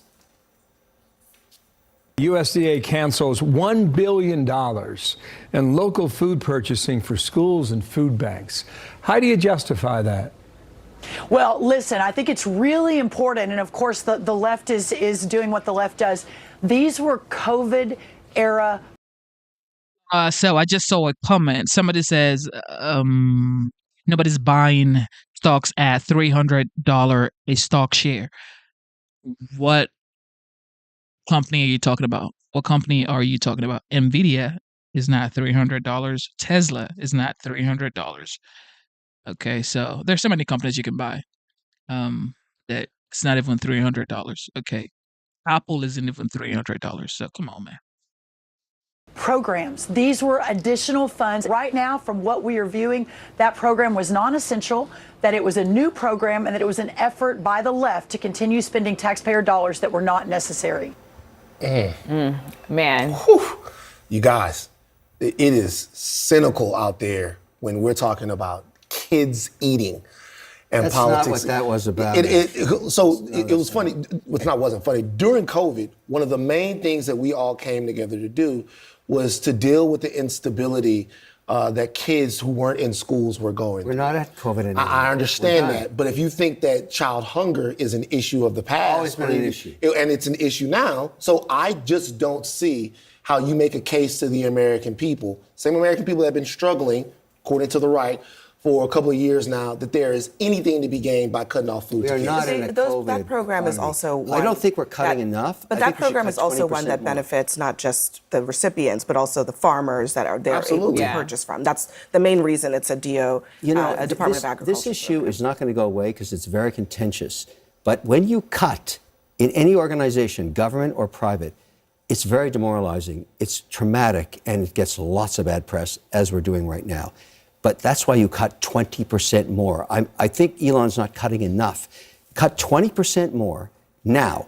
Get your spreadsheet out. These are the names. Whack everybody, and then 20% more, as we do in the private sector every day and have done Whack for 100 years everybody in out. private equity, and hire back when the organization gels. That way, the demoralization only happens once. You don't want to cut multiple times. But in that, More whacking, more whacking, more whacking, more whacking. But let me just can I explain to you that this is when You running. don't need to explain it to me. I know how it works. But no, you don't, because when Actually, you, I do. I've done it multiple but times. but yeah, that's in the private sector, and you cannot This run. is worse than you the private cannot. sector. You cannot run. You cannot run everyday government the same way you run the fat dripping with but waste we're not government? talking. I'm not talking about. I'm not talking about fat dripping with waste government. What do we have? have? I told you in the South right now in red states? Do you know the number one cause? What does this have to do with red or I am blue? about to. Can I finish my question? Do you know the number one cause for children underperforming in schools right now?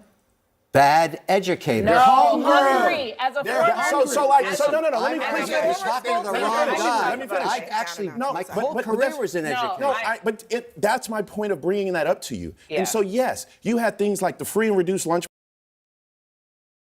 So the reason why kids are not focused in school, doing what they're supposed to do with their studies in school, is because of hunger. They're hungry. So what does Elon Musk has to do with that? What concerns Elon Musk with the kids are hungry? That's the government's job. Elon is there to make sure the government is actually doing their job, which clearly they're not, because why are the kids hungry in the first place? The kids should not be hungry in the first place. So he was so proud to say the reason these kids are not learning the way they should be learning is because of hunger.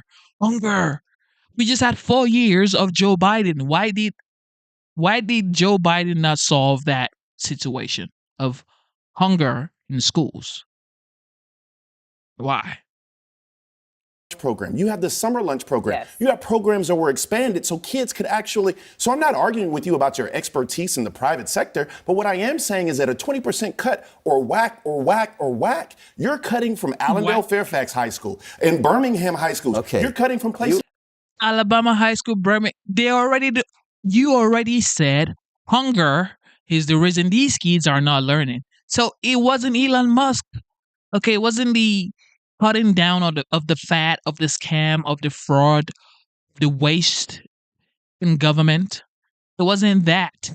These people were already hungry in a school setting. So something must be wrong with the Department of Education and Treasury or whatever that has been supplying money to these schools, and these schools haven't been getting food.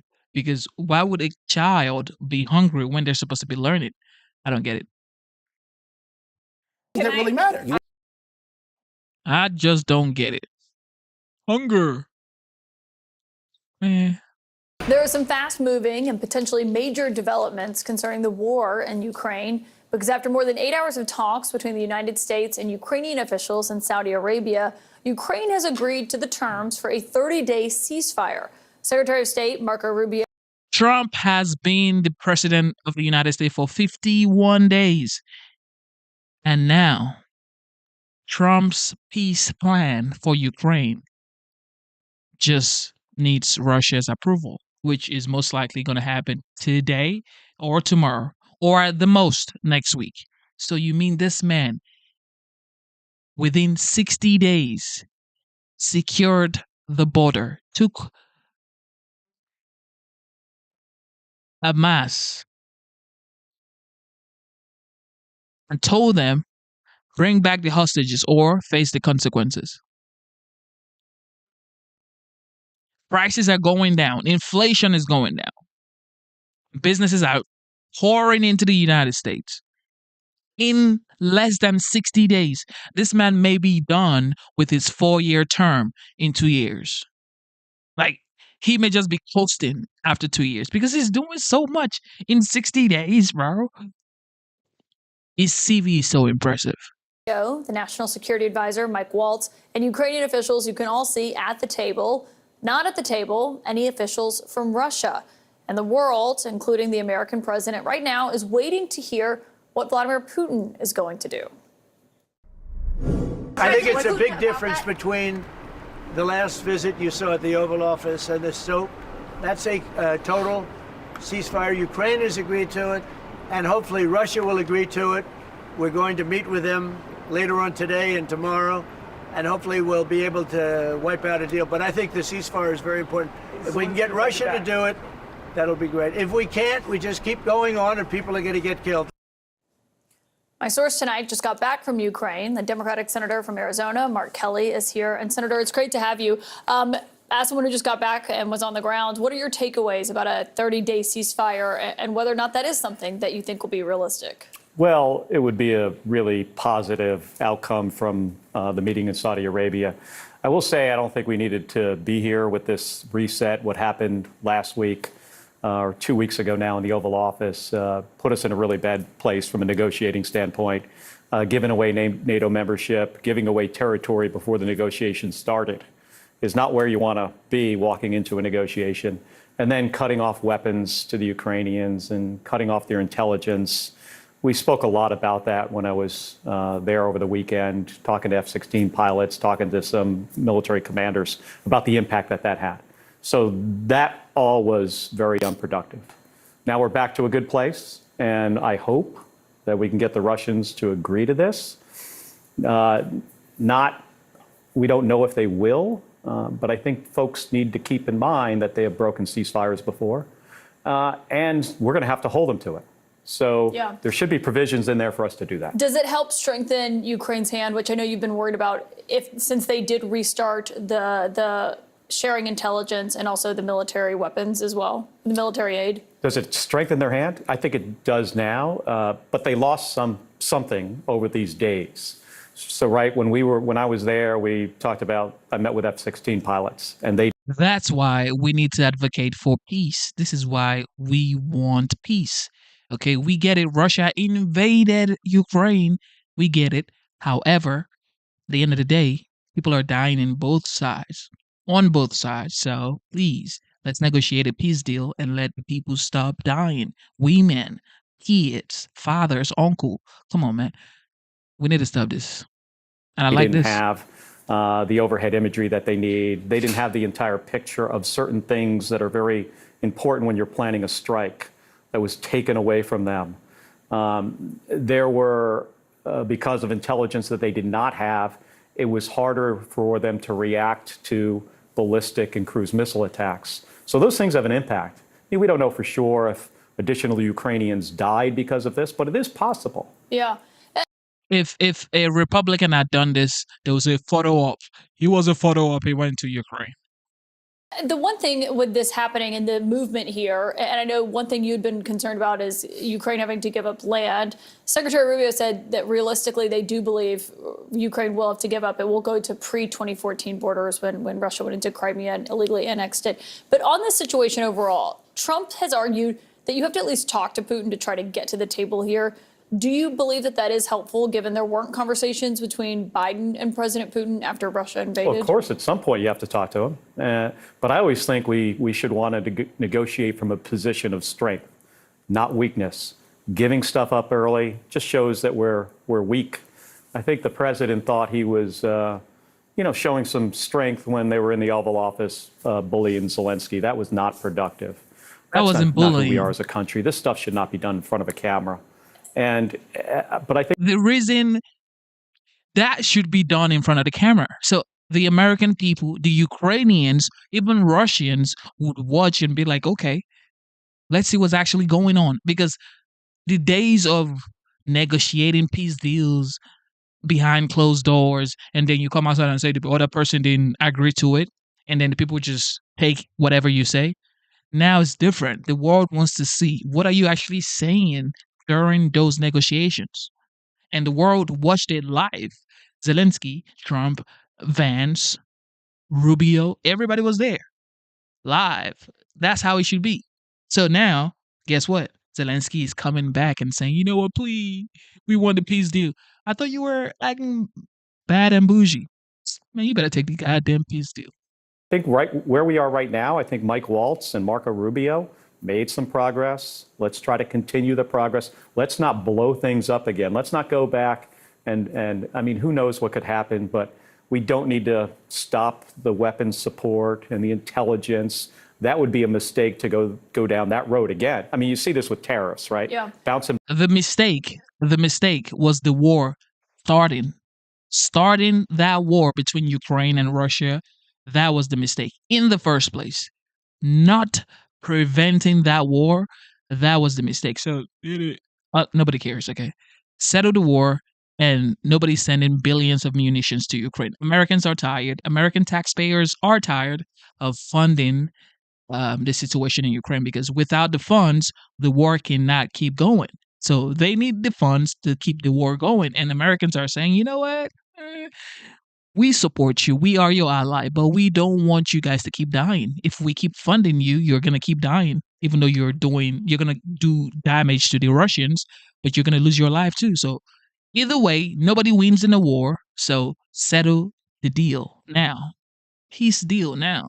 Back and forth all over the place. Let's be consistent. Remarkable to hear you say, though, that you're at least hopeful about where these talks could go. We'll see, obviously, how Russia responds. When you got back from Ukraine, you posted about your trip, an incredibly lengthy thread that everyone should read, I think, just of what it was like on the ground. Yeah. Elon Musk responded by calling you a traitor. He did. What? Well, that You're was a combat veteran. I don't have that to was tell kind of you my that. reaction when I was flying over Iraq, getting shot at, or flying in the space shuttle. Never once for a second did I think somewhere down the road somebody's going to call me a traitor. But Caitlin, this isn't really about me and what I'm And really not just concerned. somebody. Oh yeah, I mean it's a guy with a lot of power, a lot of influence over this government. I think it says a lot about him. It says much more about him than it does about me. But what really concerns me is veterans that he is firing without cause from the government. These are public servants. I had a disabled veteran in my office the other day that had recently received an excellent performance report, and 3 weeks later, Elon Musk fires him through an email because of poor performance. That's wrong. That's not fair. Fired him without cause.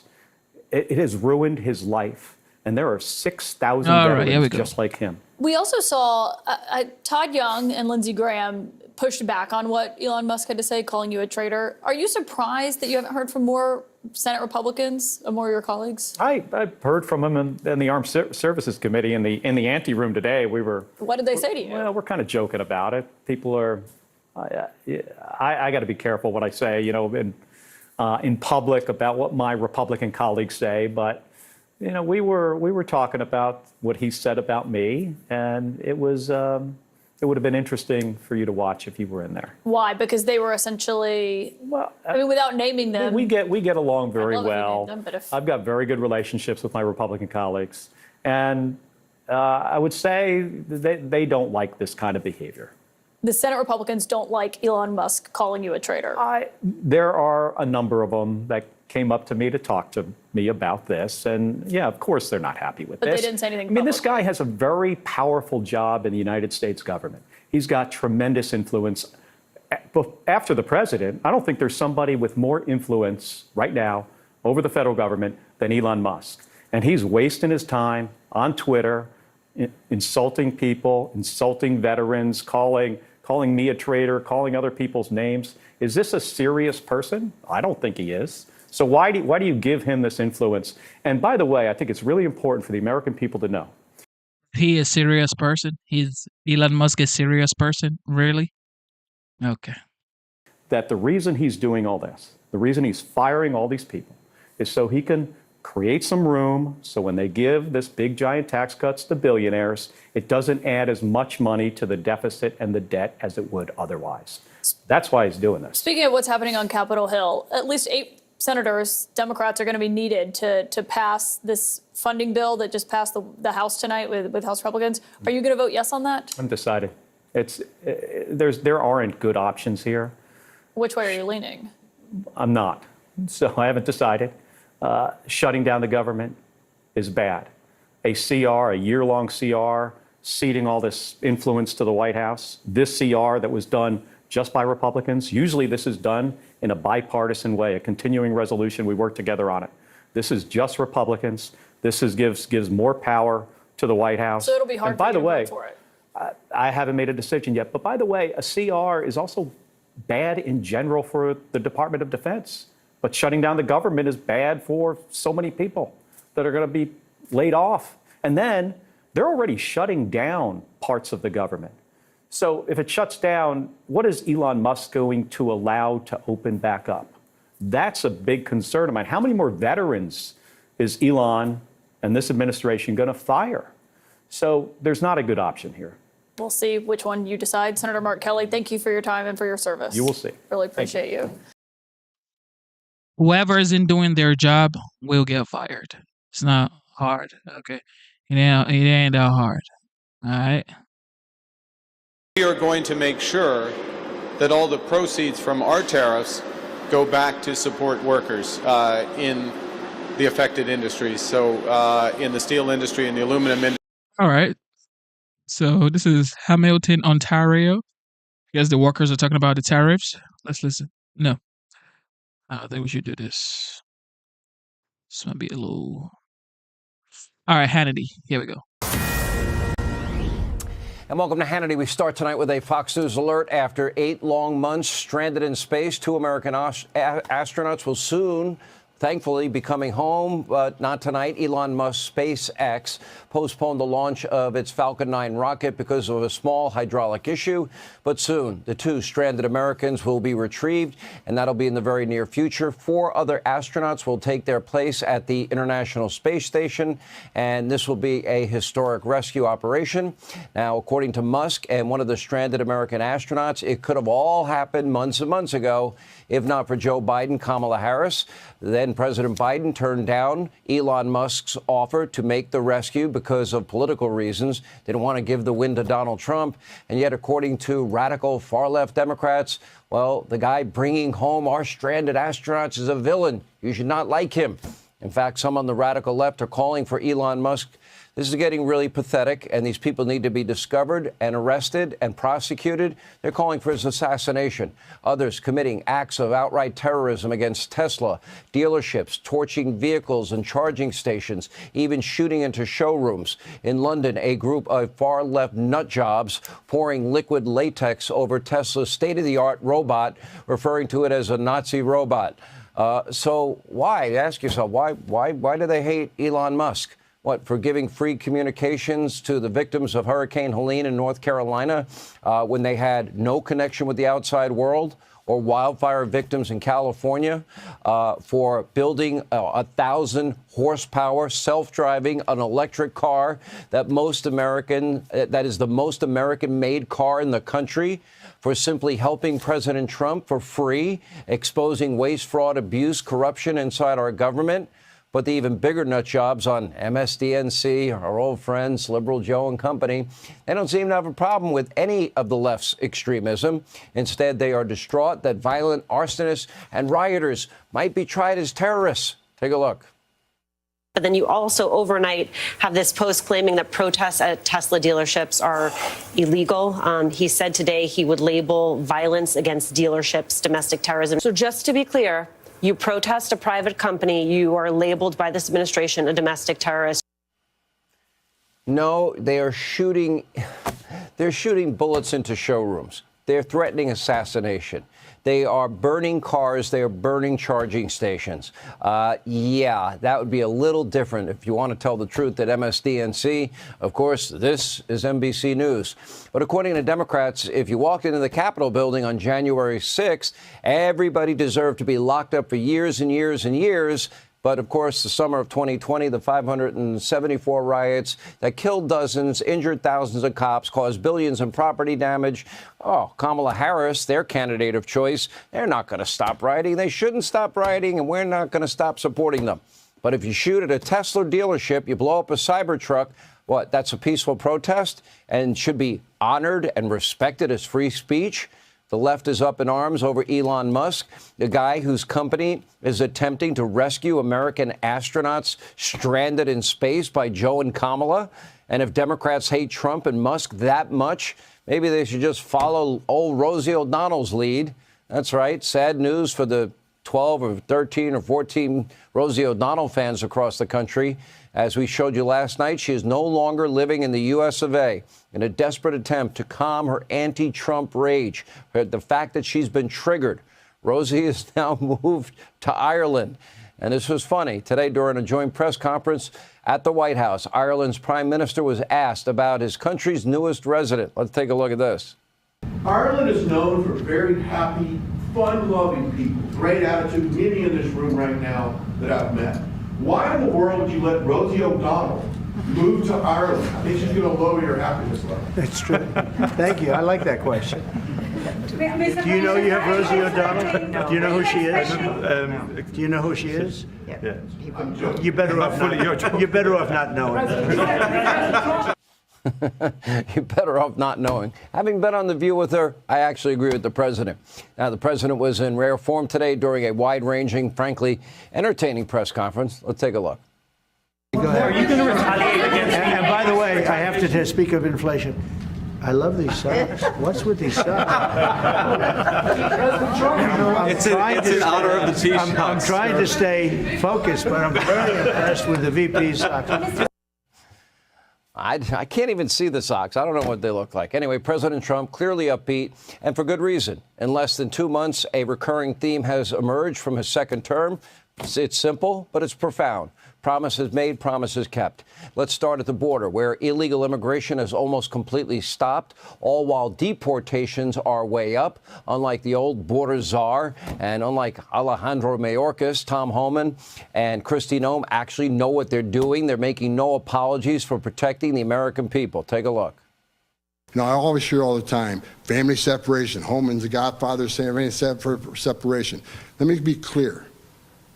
Zero tolerance is about saving lives. Because we figure we start prosecuting people who violate the law and put the children in harm's way, maybe they stop coming. And they did. The numbers went down. It's unfortunate families got separated. But it happens to American families every day. It's going to happen in Albany today that an American family will be separated by law enforcement because the child can't go to jail with the parent. But we want to talk about family separation? 500,000 children on Joe Biden were trafficked into this country. They can't find 300,000 of them. That's a separation. But you know what? President Trump's committed. We're going to find them, and we're going to save them. It's over 300,000. And by the way, he was heckled on his way into meeting some of these New York politicians. And border czar Tom Homan will join us straight ahead tonight. But this brings us to yet another major promise made and promise kept by President Donald Trump. Tonight, I am happy to report prices are coming down. That includes the cost of gas, which hasn't been this cheap in the month of March since 2021. Look at this. Dramatically, egg prices are also plummeting. They are now cheaper than when Donald Trump took office. Bye-bye left-wing talking point. Interest rates on mortgages, they're also down, now dropping for the 6th consecutive week and driving a spike in the real estate market. Overall inflation is now down, with a new report that we're even better than expected. And American manufacturing is once again on the rise, but don't take my word for it. This is what several business leaders and even fake news CNN are saying about the economy. You decide. Manufacturing is back. If you believe that a supply chain bringing parts of cars across the border with Mexico or Canada 7 times, and this is efficient, This is not. This is insanity. We got to build in America. We got to produce things here. Finally, we have some good news on the economy and really the number one issue for many Americans, the cost of living. So we just learned that consumer prices in February increased by 2.8% year over year, 0.2% month over month. Both of these figures were a step in the right direction, and both were better than expected. So this is definitely very encouraging to see. One of the things that I do like is that the president is engaged with the business community. The administration is engaged with the business community. And that's a different experience than what we've had over the course of the last 4 years. And because of the president's policies, Nissan and Honda, they were both going to build manufacturing centers in Mexico. Now they're moving them to the U.S. Apple is committed to now investing $500 billion in 4 years in Texas, building out a facility down there that will create tens of thousands of jobs. A Taiwanese chip company, they're going to spend $100 million right here in the U.S. As it turns out, the ongoing trade negotiations are not causing the sky to fall, as some on the left have predicted. Instead, Canada, the EU are being held accountable for their unfair trade practices. And that brings us to an ongoing Hannity investigation, and that's into tariffs and taxes. This is information the mainstream corrupt legacy media mob will never tell you. Keep in mind, Canada claims to be a proponent of free trade, but they have consistently levied maximum tariffs of 298% for our butter, 245% for our cheese, 241% for our milk. What about dairy farmers in Wisconsin? Should we not stand up for them? Canada also imposes a 5% value-added tax or national sales tax on pretty much almost everything imported from the U.S., and it's even worse with the European Union, a value-added tax ranging from 8% to over 25%. The EU has also long imposed a 5.5% tariff on all U.S. goods, so President Trump is rightly negotiating a better deal so prices will go down for you, the American people. Is he supposed to sit there and just take it like Joe Biden and Kamala Harris and do nothing? Meanwhile, he's incentivizing all of this new manufacturing in the U.S. And let's also be clear, as we have seen over and over again, it'd never be a good idea to bet against Donald Trump. How many bet against Zelensky coming back? A lot of people. How many people like us were telling you he'll be back, and he was, and he will be, and guess what? These countries will negotiate, and you'll pay less. Now, this was a president who oversaw what was record-breaking in terms of the economy in his first terms, historic gains in the economy. The issue here is Trump has been the president before. He was the president in 2016, and now he has thicker skin, and this man is OG for real. But now it's even worse because he's been there before. But not only that, after he left, he was indicted. His home was raided. His name was tarnished. He was going from the courthouse to the campaign trail. You know what I mean? So, like, he has thicker skin now. There's nothing you would say. He's only going to do what he wants to do. Economy. Look at those gains right there. Thanks to our friend Steve Moore, who will join us in a minute. Record gains for the S&P, record gains for the NASDAQ.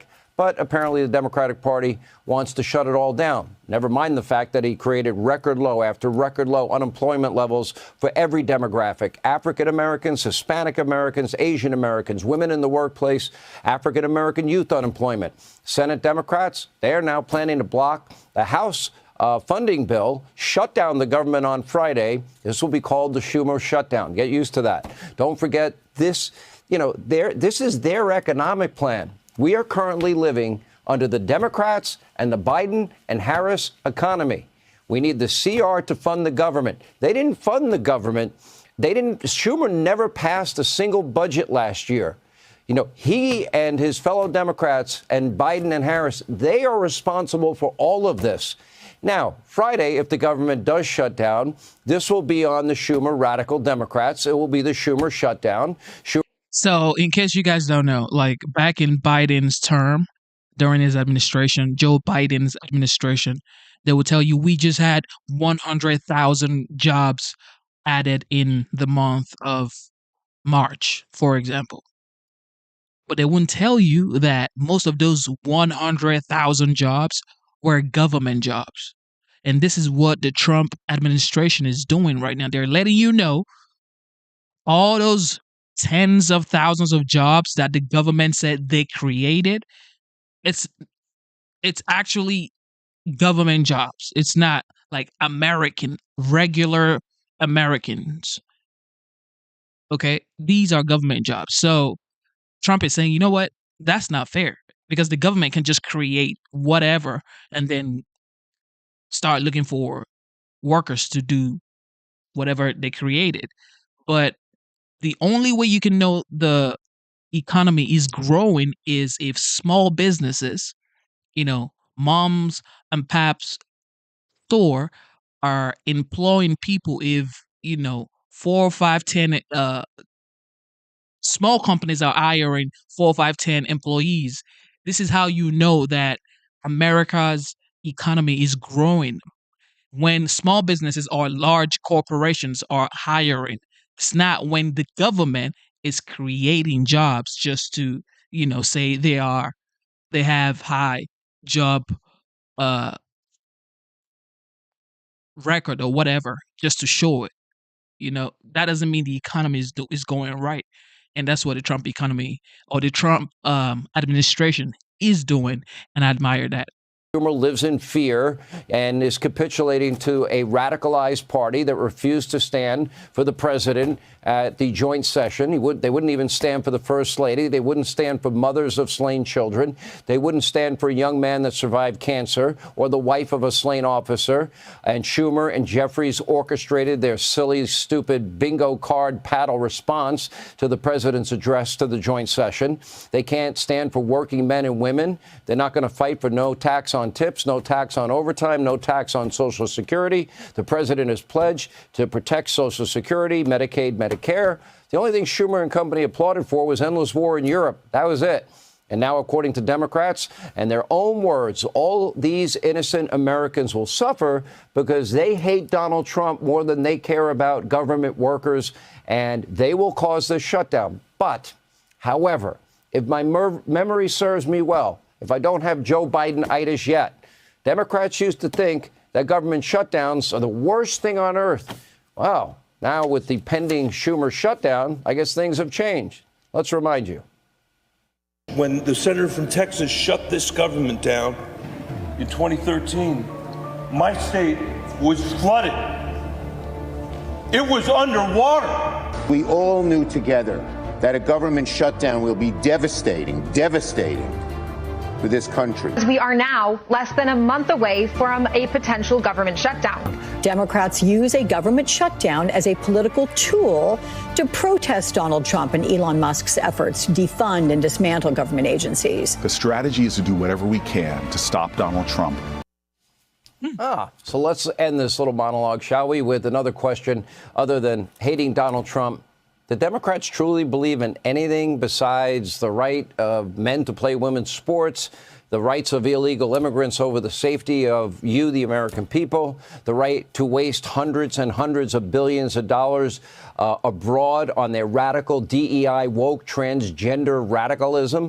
Or do they just have a constant thirst for power, using your money for their influence? Using your money for their influence. Shout out to Hannity, man. That man right there. Talking facts. All right, the 5. The Department of Education getting a dose of Dojempic. The agency slimming down its workforce by half, giving 1,300 career employees the boot. Trump's handing the chalk back to the states.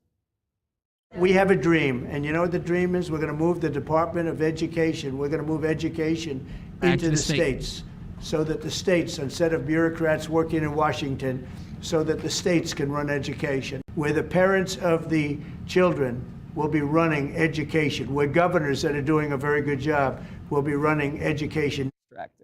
But Democrats are crying foul as they watch their beloved cash cow for union jobs get butchered.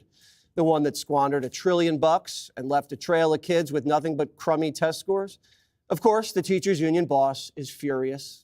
Of course. The federal government does Look at her. not control education. The states do. Local school boards do. This is about opportunity. That is why so many people are so mad about it, because they're just taking opportunity away from kids that don't have it. So billionaires, kids of billionaires, they have it. They go to private schools.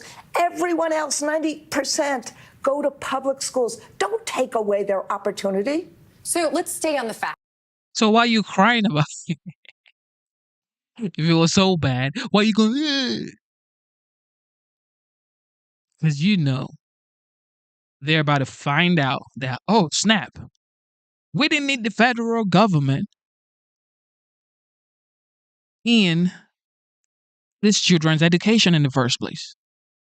The parents should be the people deciding what type of school, what type of education their kids would go to, not your zip code. Okay, not your area. Sorry, No, I'm do not really angry apologize. about this. No, because this I'm is what really people need angry. to All right, Judge, how at this point can you defend the state of Yep. public education in America? The progression has been downward since we got to the point where the federal government got involved. And make no mistake, the Constitution does not grant the federal government authority over the schools. And the 10th Amendment also says specifically that powers not delegated to the federal government, as in education, is up to the states. All right, so let's get that legal piece out of the way. Then what you do is you say, kids are getting worse every year. 39% of fourth graders are not proficient in math, 31% not proficient in reading. Eighth grade, 28% can't do math. I mean, this is great, or can do math. So in the end, they're going to argue that this isn't fair to the kids. This money does not go to teachers. This is about grants and programs and monitoring those grants and sending money out to their favorite educational project. And it's got nothing to do. And for this woman to fight for students, the woman who had the opportunity to open schools when they got billions to COVID-proof our schools and couldn't find one metric, one reason to open the schools. And now she's got the unmitigated goal to say, oh, our students, you could care less. Go back to Ukraine and do whatever you do in Ukraine, Randy. Exactly. Dana, have you heard an idea from Randy besides spend more money? Any idea at all to improve scores? Well, no. And the other thing is, I don't hear them concerned about it. No. Like they're concerned about the Department of Education being cut, but as we've pointed out, and they've started to point out, they're like, but wait, local governments already do that. Okay, well then fine. Then what's happening at the Department of Education? Why doesn't anybody care? There are some things that they do, and Linda McMahon, the secretary, said would continue. Mm-hmm. For example, it's possible you could take the Pell Grant program, which a lot of people like, and say that helps lower income students go to college. So why isn't that at the Treasury Department? Like you can take the student loan program, which has got problems. You could take that over to the Treasury or the Commerce Department. Like there are things that can be done to deal with that. They also are complaining that it's the Education Department that defends disabled students. You could do that at the Justice Department. So all of those things are possible. Our public school system used to be the envy of the world, and now we are a laughingstock in the world. And President Trump is saying we can't allow that. I'm going to add one other statistics that you guys might not have seen. Jason Riley today in the Wall Street Journal reports that since COVID, well, before COVID, chronic absenteeism, which means missing 10% or more of school, was at like 28%. Now it's at 34%. So over a third of the students in New York don't go to school 10% or more. And you think that your kids aren't going to pay for that for the rest of their lives? Absolutely, we all will. But I would say if the Democrats really want to save the Department of Education, don't put Randy on TV. Take her on. Go after them and say, you are not doing what is the fundamental right of every person in this country, which is to get the education that they deserve. Why do you think people are pouring across the border with their kids? Because they get the constitutional right to be educated here. But even that is not going to be good enough for the fate that awaits us if we don't change. If they did take on Randy and the unions, they might not get donations, though. Maybe that's what they're afraid of. Who is Randy? Weingarten. Where? Lady. Oh, I thought that was a fat Gary Shandling. R.I.P. Gary's not really alive. It goes back to just politics in general. How much real estate does politics take up in your life? It should only be like one room in your giant house of stuff. No, it's taking a but lot the now. Dems have injected politics in every single room in your house of life, including education. You're supposed to be able to make the decisions and protect your kids from stuff in school. Instead, they said no school choice. You can choose your abortion, but you can't choose your own school. You can't do anything. Yeah, my body, my choice. Well, my child, my choice. Anything about your kids, if they're being, groomed by perverted teachers. If you go to a school board meeting, they'll come after you. This is why DOGE works, because it has none of these phony tropes. It's presented as is. Here's the program. Here's the cost. Here's what it does. Here's what it doesn't do. It's impossible to protest unless, of course, the protesters are paid. Harold. But we can spot it now. You can't trick us anymore. You can't take our money and not give us something in return. So I think Americans like this stuff because they respond to clarity. And the Democrats are having a problem because they've never had to sound out their ideas, because the media never expected that from them. So they just agreed with them. So what you're seeing and what you saw this woman melt down is their ability to provide any coherent defense has atrophied. And that's what you saw right there, a screaming Mimi. Well, usually you'll be able to point to results and say, Yes. well, we did this, we did this. They can't even do that. Harold, do you still really want to quadruple the size of the Department of Education? I do, and I'll tell you why. Oh, boy. So hear me out, because you all have said a bunch of things, and there's a lot of passion behind what you're saying, but a lot of it's just not true. Here comes the but. So let me give you a sense, give you a guess. What percentage of money do you believe in our public school system, on average, in every state, is spent by the federal government, Judge? What percent of the? So I'll give you. It's very small, though. 7.8% in public education, K through 12, comes from the federal government. The state, on average, is 46.8. Local governments are 45.3. Local and state governments establish academic goals in schools. They adopt and approve budgets. They approve expenditures. They set the school calendar. They hire and supervise the superintendent, and they approve hiring of all personnel, including teachers. So then why do we need a Department of Education? Because what the 7.8% does, Judge, some of it's higher ed stuff, and some of it is feeding poor kids lunch. Let me finish. No. That comes from other. You're wrong. You're wrong. Let me just finish my point. You're wrong. That comes from the Department of Agriculture, the breakfast. Lunch comes from there. They also help school districts deal with kids who have disabilities, mental and physical. I know these numbers are uncomfortable. I'm for what you are for, which is helping our schools get better. But what you're saying doesn't make any sense, because all the decisions are made at the local level. The reason I think the Fed should have more of a role, Greg, if I'm wrong, I'll be the first to say if we do it and the Fed screw it up, so be it. The reason all those things you talk about, Dana, so well when you had that person on DP last week, and I made the comment about Louisiana, their schools really suck, so their reading went up. That's great. But they were at such a low level. These decisions are being made at the local level. The money comes from the local level. The only point I make, you can differ with me and say the Feds may do a worse job, but I know this, the people in charge now, our students are getting a raw deal because of what we have set up right now. I'm not saying the federal government will do it much better, but I know this, they can't do it any worse than what we're doing right now. That's why I made the point I made last week. It's interesting to me that we have the same goal, right, and we have the complete opposite way of getting there. I actually appreciate your point of view. Like, it should be bigger. You could do more, and they deserve more. But then you could. I also see my point of view, which is it's not doing what it needs to be doing. So therefore, why not push it back the other way? I think you should. But Dana, it already is that way. 94% of it is there.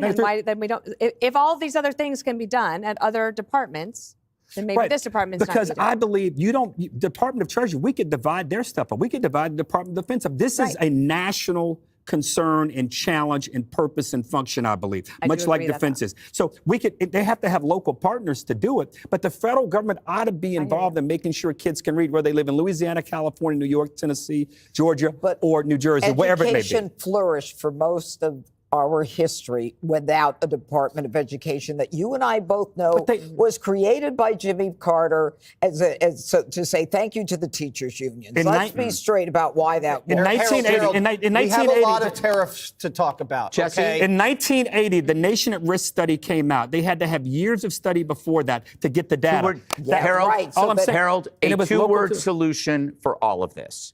child labor. Got him. You always nail it. I mean, you always encapsulate it. Oh my goodness, this man right here, yo. So let's bring in National Economic Council Director Kevin Hassett. Great to see you, Kevin. Thank you for joining us. So what do you expect in that consumer confidence number? Because there have been some sort of rattled nerves out there in recent weeks. Well, I think that the economic news that we've been seeing is really wonderful. It's way above expectation of economists. If you go back to the jobs numbers last week, where we had a big positive surprise, 10,000 manufacturing jobs, 9,000 auto jobs, and then you see the inflation number today, the lowest core inflation in 4 years, you could see that President Trump's policies are working, and they're working already.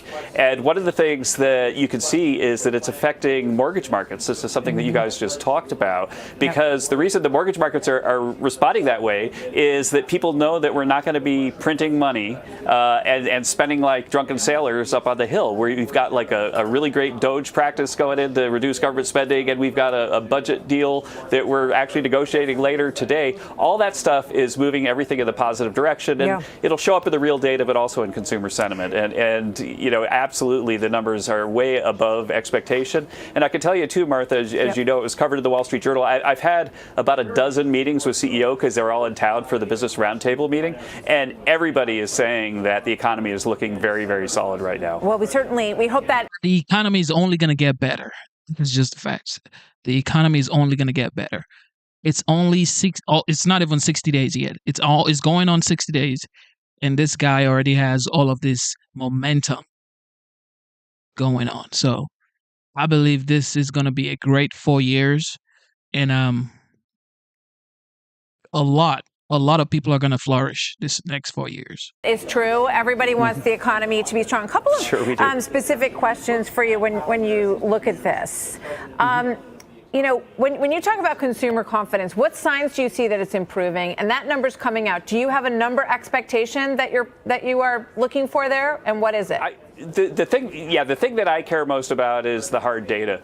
The consumer confidence numbers can sometimes fluctuate around elections, for example, because of people whose party lost are really in a bad mood and they say, oh, things are just terrible. You know, the guy I didn't vote for is going to destroy the economy. But then when it doesn't happen, people get around. And so I don't actually put a lot of faith in the consumer confidence numbers right around election times. And there's something, there's a big literature on this. Yeah, but we're pretty far past the November election. And I think you're going to probably get some indication of how people are feeling. We've been looking at the markets. They're all in the green right now. You've got 62% of Americans who are invested in the markets, so they do care about what's happening with that. So if you don't want to give me an expectation for a number there.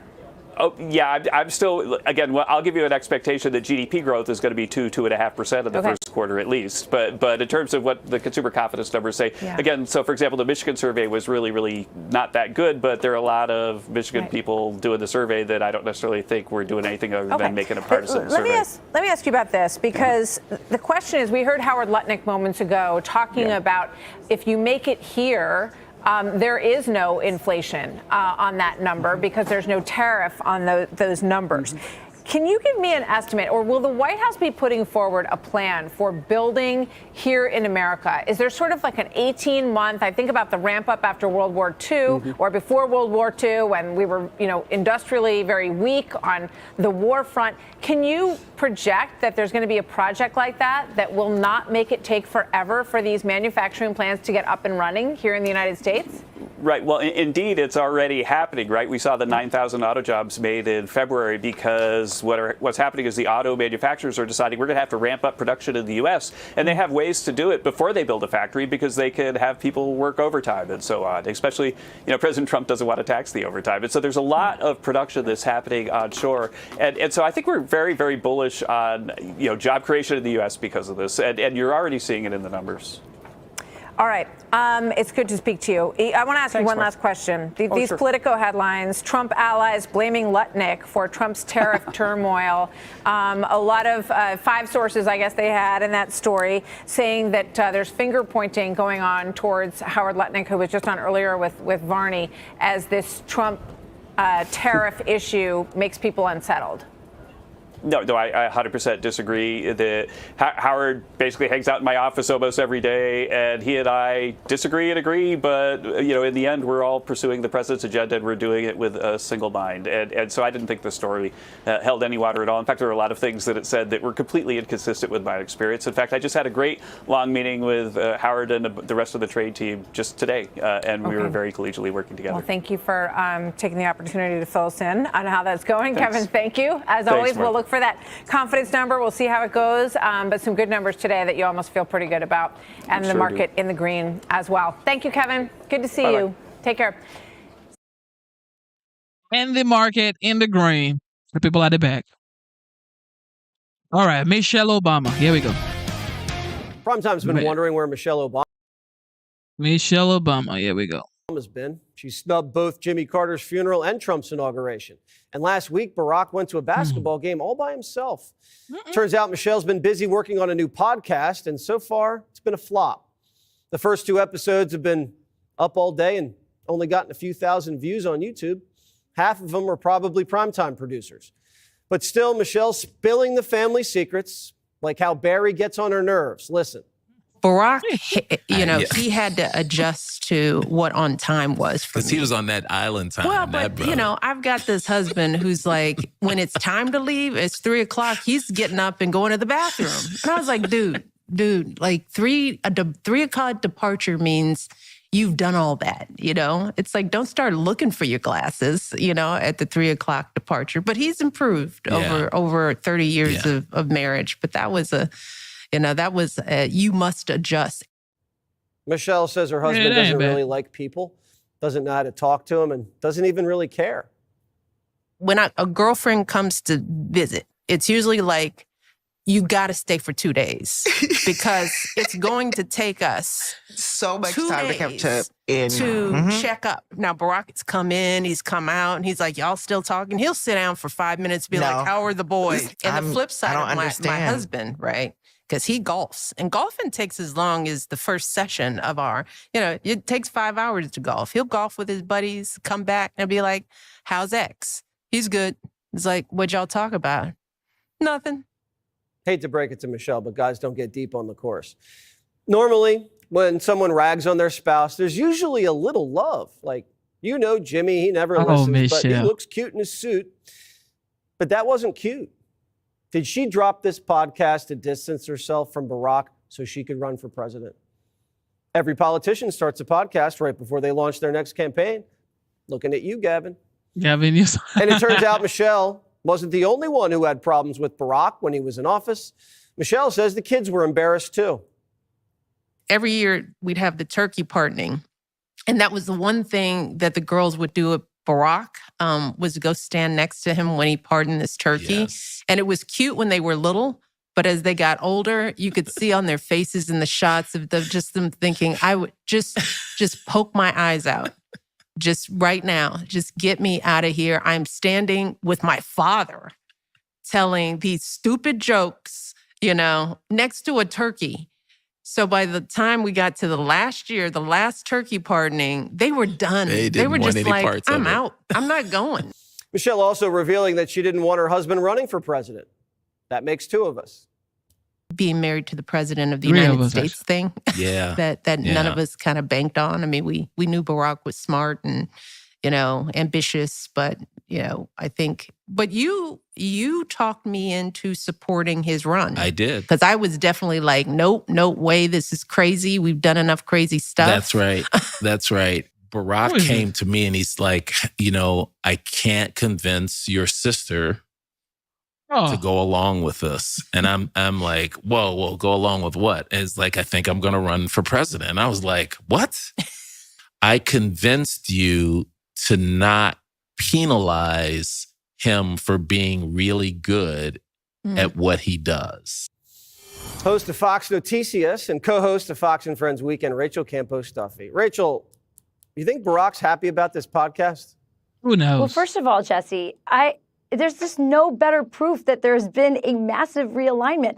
How boring was all of this? This would have been such interesting stories about like 15 years ago. I'm like, I don't care about the girls and the turkey thing from 20 years ago. I don't care about any of these stories. I didn't even find them funny.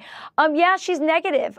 Jesse, listen, she's always been negative and nasty. Do you remember when Melania Trump came on Inauguration Day in 2016 and she came bearing this beautiful, lovely gift, the most gracious gesture as they came to exchange the White House? And Michelle used that moment to mock her and say, well, she complained that, she didn't know where to put the box. And out of all the first ladies, I think every one of the first ladies, the past 3-4 first ladies, they've been, beautiful women. I do think that Michelle is pretty outspoken. She's not like reserved or she doesn't want to speak. Unlike Melania Trump. Melania doesn't really talk. She doesn't even want to be seen. And when she's out, she wants to show y'all like she's really good with her wardrobe. However, I just saw a comment section. Somebody said, Michelle really doesn't talk. No, she talks. If you go check during the campaign from summer last year till November, first week of November, like first 3 days in November, it was heavy for Michelle Obama. Matter of fact, for the Obamas, they were going hard. As soon as Kamala Harris was announced as the Democrat candidate for presidency, she was talking a lot. So maybe you didn't watch all of those, but nah, she ain't. She's trying to play cool now, but come on. We already heard what you said about, the lies out. These people are Naxis. People will support Trump at this. People, come on. She said a lot of stuff that I would assume that, I know politics is a dirty game, but the things she said, that was like, come on. Y'all are desperate at this point. And how awkward it was for Melania to bring that over. But she's always been like that, like negative about, here's a country that elected her husband as president. We were never good enough. She was never really satisfied with anything. So it doesn't surprise me that she's petty. It's just a little more interesting, Jesse, because these two have, let's face it, been living very separate lives. And it's shocking because we've been told they were the perfect couple, that they were so in love. And first of all, there is no perfect couple anywhere on earth. So, we were told they were the perfect couple. That's media BS. There's no perfect couple. If you've been married, you would know there's nothing like a perfect couple. You just work it out and you love each other through your BS. But perfect couple, they ain't no perfect. This ain't Titanic. And yet, ever since he left office, all we've seen is separate lives. Well, she seems to be very much in love with her brother. To do a podcast with your brother or your sister, I don't know. And what's with the brother? Something seems off with him. What is it? I don't know, but listen, liberals have been wanting to break into this podcast platform medium for a long time. Conservatives have been so successful at it. It's basically what helped Donald Trump right into the White House, showing just who he is. And liberals can't seem to break into it. Are you saying that Michelle's doing this to maybe break into the podcast thing to launch a political career? I'm not sure with her. With Gavin, I'm absolutely certain that that's what he's doing. She may just be trying to carve out a separate identity. I think the divorce rumors may be true. But with Gavin Newsom, it's very fascinating, Jesse. He is definitely, this is his way of trying to cover up all his radical liberal sins. And frankly, if it was me deciding, I would tell all these Republicans and all these conservatives that are going on his show, don't normalize him. He's not normal. Remember when they said, don't normalize Donald Trump, and they never let him on all these wonderful shows. Well, guess what? Don't normalize Gavin Newsom and his radical, terrible policies, because he's just using Republicans to get himself into the White House, which will be terrible for this country. All right. And Rachel's got an interview with Marco Rubio.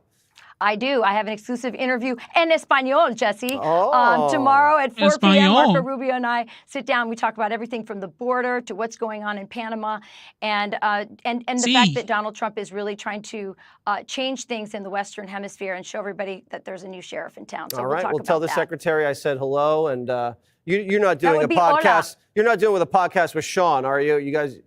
You We used did have to? a podcast Oh, together. all right. We love each other. All right. You'd never say anything bad about him, I'm sure. Rachel, Nah, and tell your husband I said hi to. I sure will. All right. Bye. Adios, Jesse. Adios. The Department of Education. Here we go. One of the things people fail to understand is actually how our public schools in this country are funded. People don't understand that we have a three-legged stool in the way that we fund our schools. You have your local tax dollars, your federal tax dollars, and your state tax dollars. And so when you make drastic cuts to the federal government, we're talking about your title programs, we're talking about your lunch programs, we're talking about the programs that affect your kids who have extraordinary or special needs. We're talking about all of those things that are going to be affected by draconian cuts such as this. If we want to go in and say that, look, and I think all of us could agree around the table that we're not preparing our kids for a 21st century global economy. If we wanted to start from that premise, and sorry to use, I'm not picking on you, but to use your words instead of whack, whack, whack, whack, whack. If we wanted to start from that premise and figure out how we can better educate our children, there are ways to do it other than draconian cuts. And I think in places like Mississippi, places like Arkansas, places like the great Commonwealth of Kentucky, South Carolina, North Carolina, they're going to fill these cuts a lot more. May I respond? Please. I mean, it's an open show. As an individual who worked in the education system for 14 years, there's 110,000 high schools in America. The majority of them are in New York, Florida, Texas, and California. Our reading and math scores are the worst in the G7 and the G20 in terms of how many dollars we spend to advance our children. Okay. Why? Unions. Unions that keep mediocre teachers in place in every high school in America when we should be firing them. You want to talk about whack as our theme tonight's show? I would like to fire teachers that don't wait. And I'd like to pay a lot more to the teachers that advance math and reading scores, that push our system forward against every G7, G20 country. We have broken the system long ago through unions, and this is very unpopular. But what are those cuts actually What it means is impact the lowest paid person in America that deserves a lot more money is a great teacher. I agree, as a and former we can't, in the system of unions in America, we keep mediocrity festering, destroying the education of respectfully, let me children. just tell you how misguided your statement is. Not at all. But I mean, I'm just going to point out the fact Thank that goodness I'm Not here. At all. But you're wrong, and let me tell you why. I'm 100% right. No, I want to tell you why you're wrong. Because the bottom 10 states that are underperforming, those states that I'm talking about in the South, let's take South Carolina, for example, or Mississippi. Okay, here we go. You want to tell me one thing they don't have? One thing they don't have. Strong teacher unions. So there is no direct correlation. They have weak teacher unions? Or barely But any they at have all. unions. Yeah, but that's not the reason these places are failing. So find when was me, the last time? if you look at 10 teachers, 4 of them are great. I want to double their salaries. That's no question. I agree with you. So why don't you just get rid of Now unions? what happens if you have a quarter of shame where kids go to school and their heating and air don't work, where their infrastructure is falling apart, where they have to drink unclean water, or they come Send to the school money hungry? to the states. That's what. What does that have to do with the teachers? Oh, yeah. That's what Trump How is does doing. that fix the problem I just laid out to you? Well, you got to fix the unions first, because we both agree bad teachers destroy advancement of So children. I just have a question. Are you What is the solution to your problem, sir? This guy, I'm not talking about Kevin, I'm talking about this guy right here. What is he talking about? Kevin is talking about whack, whack, whack. That means fire people and leave the best and double the best salaries. He's talking about, what about incentives? What about food? What about this? What about heat, air? What are you saying?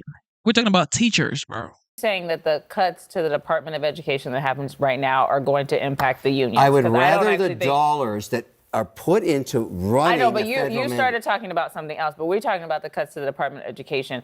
I don't think those are directly. No. You're cutting out the federal mandate and giving it to the state. They're cutting the bureaucracy. Yes. I don't think they're cutting the money. They want to send the money directly to the states. That's it. Respectfully, if this bureaucracy that is in place now at the federal and state level, no matter what state you're talking about, we're doing such a bang-up job, we wouldn't have these terrible reading scores. We wouldn't have these terrible math and science scores. Something is broken, and there's one more issue that no one's talking about, and that is the issue of truancy.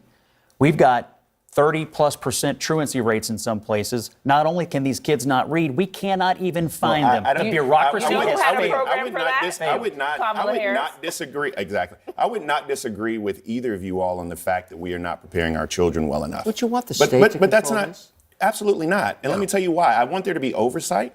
I don't necessarily want there to be a bloated bureaucracy, but what I do want is every child in this country to have an opportunity to succeed, regardless. And let me just tell you the biggest problem we have in this country, because you said unions.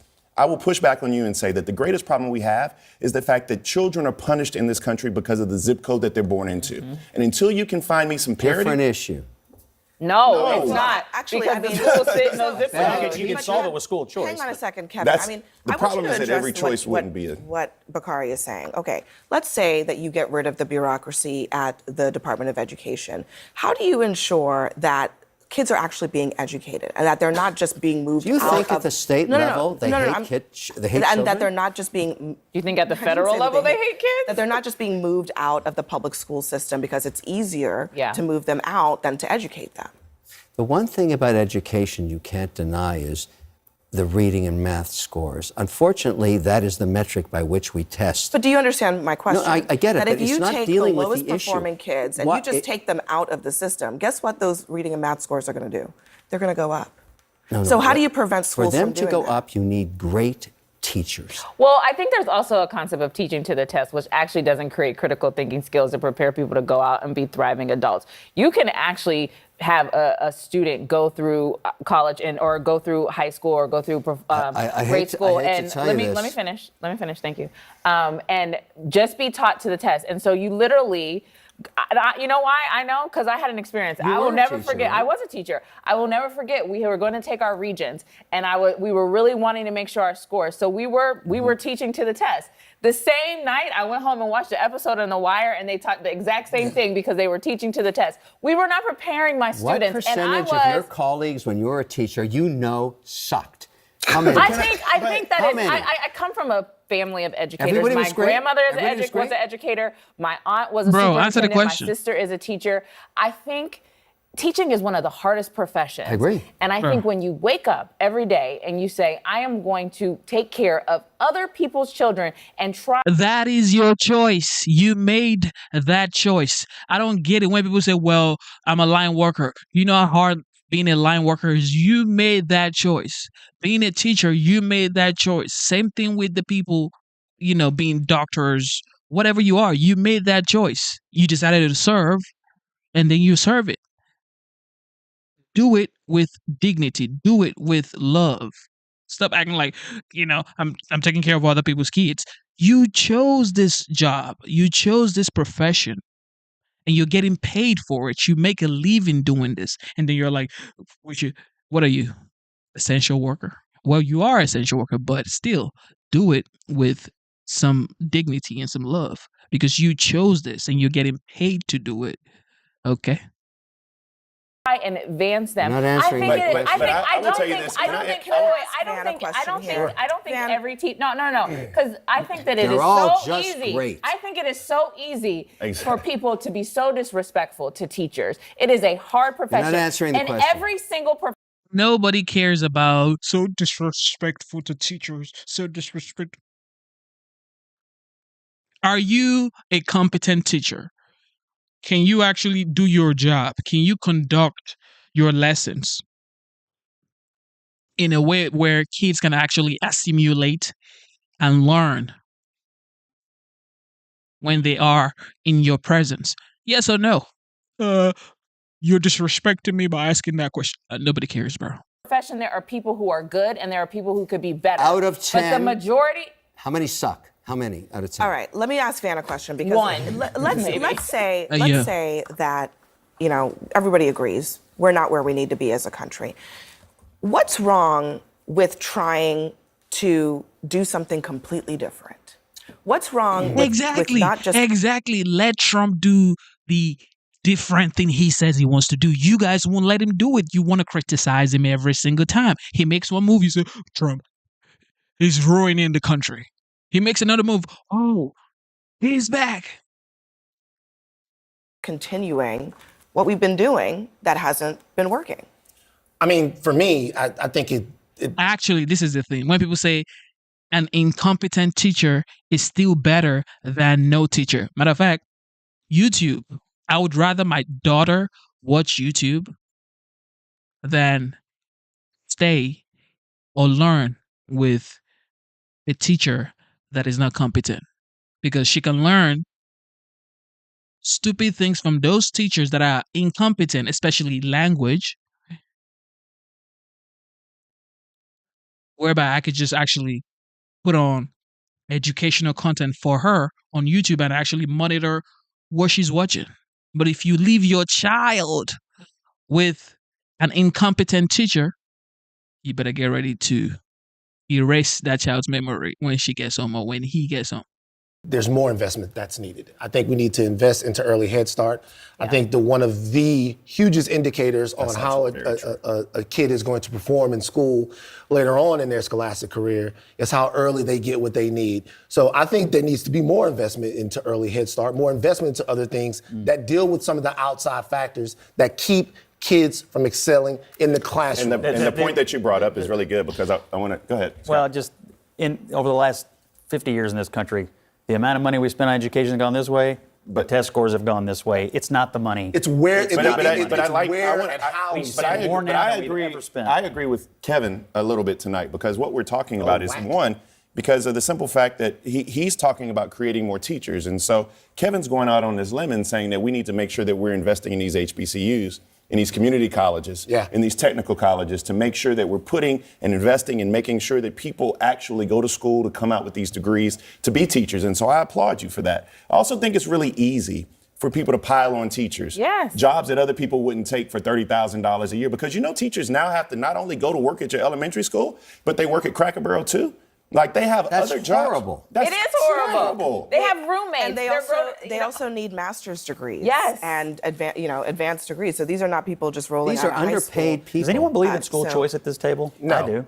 Why not? The problem is that you have to make every school a good choice. And school choice works in metropolitan areas where you have things like transportation. But in the rural places, if you have 100 miles and you have 4 schools, But we trap a lot of urban kids in bad schools.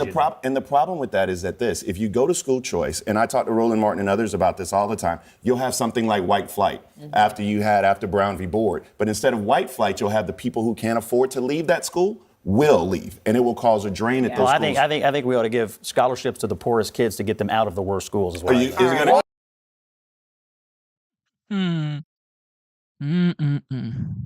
We have a new look on how Americans are feeling about those tariffs, about this trade war, and about the president's handling of it all in his first 6 weeks of this second term. New CNN polling out just this morning showing that Americans are not happy with how President Trump is handling the economy right now, and that's even before the major market sell-off that we've seen this week. But still, on some key issues, he is seeing some of his best numbers of his entire presidential career.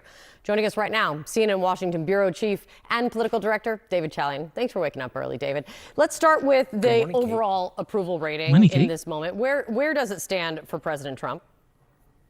We have President Trump in our brand new poll at 45% approval. This is for his handling of his job overall, 54% disapproval. So upside down, obviously, underwater, Kate. But look at that 45% number over time for Donald Trump. In his entire first term, that was his high water mark that we had in CNN polling. It appeared in 8 years ago, March 2017, around this time in his first time around. And towards the end of his presidency, at the beginning of COVID, would rally around the president moment in May of 2020.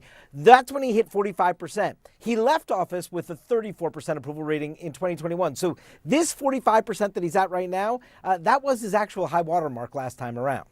Yeah, I mean, it's like underwater, but better than he's done.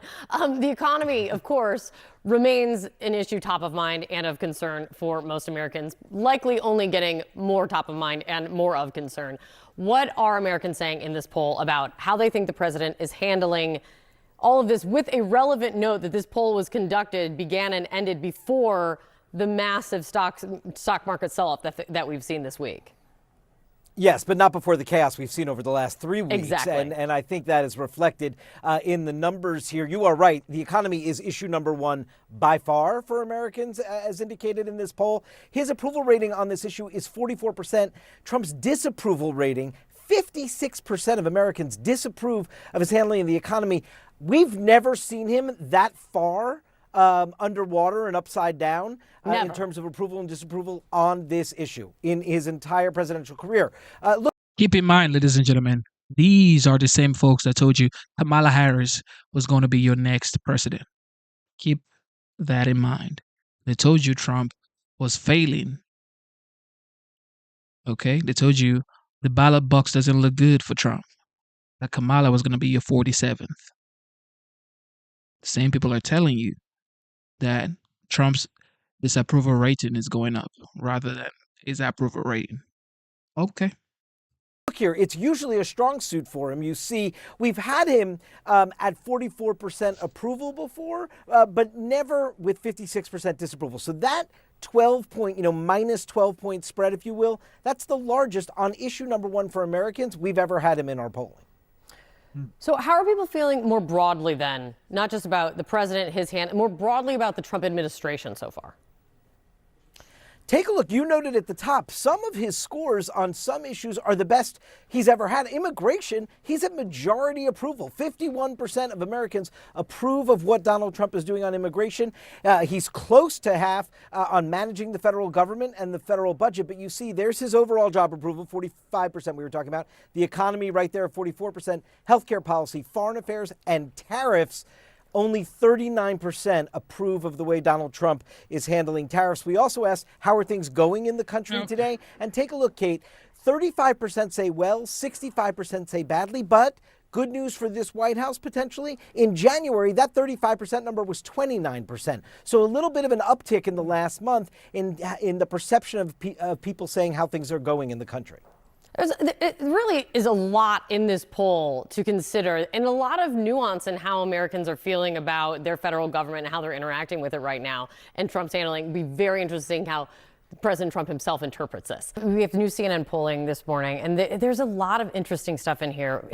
President Trump has a 45% approval rating, a 54% job disapproval. That matches, in terms of approval, that matches his highest rating of his first term. And he's getting big marks in areas like handling of immigration. 51% approve of what he's doing, and that's 7 points higher than any point in his first term. And then, here's the but, then you look at the issue that people care still most about, the economy. 56% disapprove, worse than any point in his first term. If you were still sitting in the White House and you see this, what's your take from this? I think there's several points to kind of break down. One is that the president's greatest foil has been the Democrats and their ineffectiveness to have a message. And again, when you see like the State of the Union speech and Al Green shaking a cane like an angry old man, I think it gives the president much of an advantage. I think some of those numbers reflect the fact that he's a tremendous contrast to the Joe Biden presidency. They see an energetic president taking action. I think they elected him on two principal issues, the border and the economy. So the border, I think they like seeing it. I think when Democrats take positions in support of the Columbia University protester, I think it continues to elevate that issue that helps Trump. The economy is a big warning sign. I don't entirely agree with Karen. I think he has more running room because he still has such control over the party, and members are concerned about being primaried if Donald Trump goes against them. And that gives him a lot more latitude. But I do think it's a warning sign because that's what they elected him on in large part, border and economy. And if they lose confidence the way he's handling the economy, it's going to continue to drive his numbers down. I mean, just look at this polling number and look at it through the lens of a Democrat, Karen. You see this, and Democrats should take what from it? They should be on offense on the economy. There is no reason to be hemming and hawing, which we're seeing from some of my Democrats. They need to be on offense. They need to be talking about the fact that, again, this chaos that we're seeing is created by Republicans, created by Trump, created by Musk, or compounded by Musk.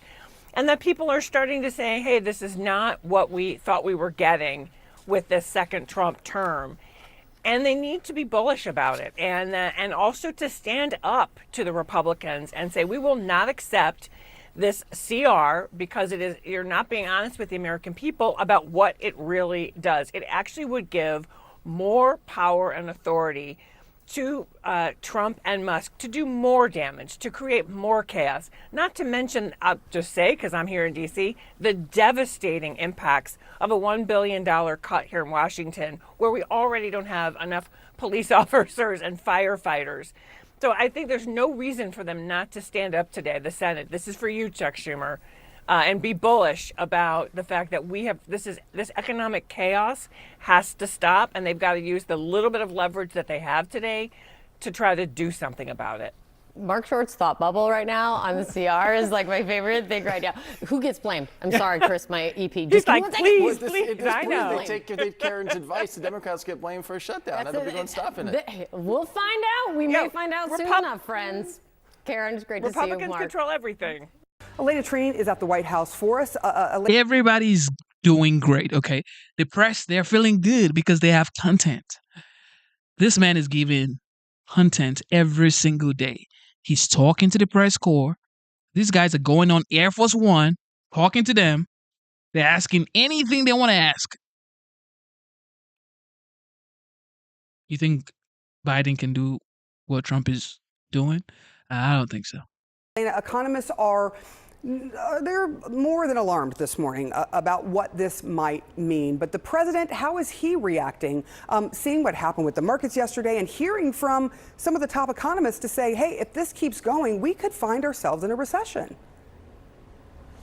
Look, the president seems to be very dug in on tariffs. Not only are we hearing that in some of his public comments, but that's what I'm hearing as well privately in my conversations with White House officials and those close to him advising him on some of this policy. The president really believes that the United States is being taken advantage of, Sarah. He believes that tariffs are a negotiating tactic, and he acknowledges that, obviously, the stock market has been on a downward spiral for the last 2 days. It's really erased all the gains we've seen since the president was elected in November. But he believes that if you stick with him, things will, go better moving forward. And he even warned yesterday that tariffs could perhaps go even higher. But I want you to take a listen to what he said about the stock market, as he's really been kind of continuing to brush off some of that sharply, lower numbers that we've been seeing. Take a listen.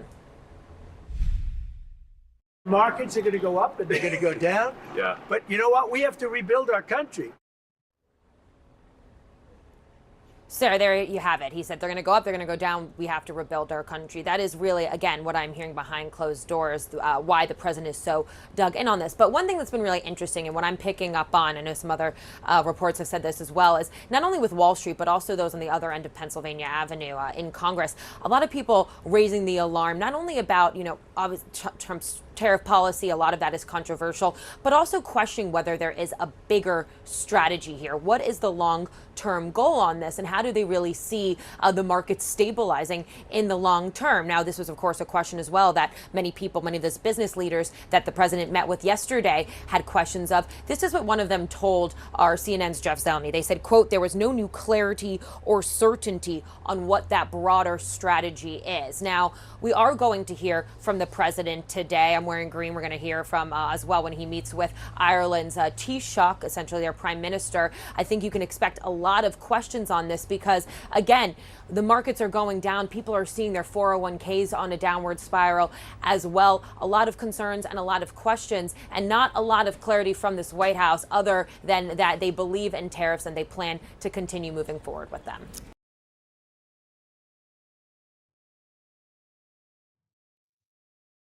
Yeah. Shout out to CNN. Jesse Lutnick, Chilean message. What is that? President Trump's assault on the judiciary by attacking judges and even their families when their rulings don't go his way is well documented. But now as president, he's taking an even more aggressive approach, going after law firms that represent clients like that the president doesn't like. The first to feel his wrath is a law firm which represents former special counsel Jack Smith. Smith, as you know, is now a private citizen, but as special counsel with the Department of Justice, he brought criminal charges against Trump in 2 cases. Smith is expecting to be the subject of a number of investigations by Republicans in Congress for which he'll need legal help. Now, in late February, the president signed a memo suspending the active security clearances of lawyers from a firm called Covington and Burling who represent Jack Smith. Hold it. This is a good one. Is everybody listening?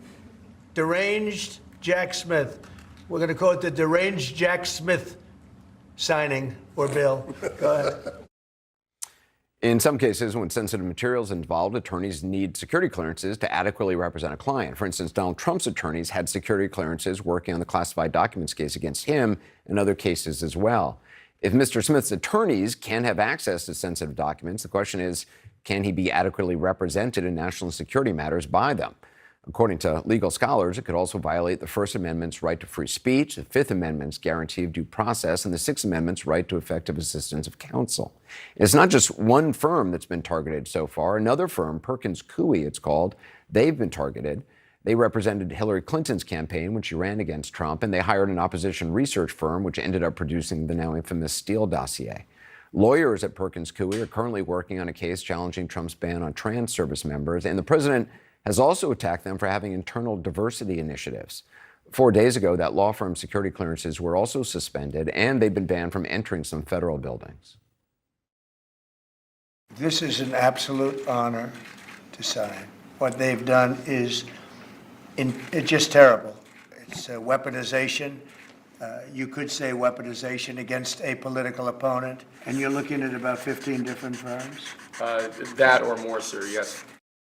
15 firms or more. The question left in the air, of course, is who's next? And that's a question the president likely wants law firms asking themselves. These actions against two prominent firms certainly send a chilling message to other firms about taking on cases that President Trump might not like. Even if individual lawyers may be brave enough to incur the wrath of the most powerful man in the world, the other attorneys at their firm may not be. And the other clients of these firms may cancel their business because they're afraid the president will then punish their companies just by using one of these law firms. That, it seems, is not an accidental byproduct of the president's actions. It sounds like that's the point. Yesterday, in an interview on Fox Business, the president threatened more firms will be targeted.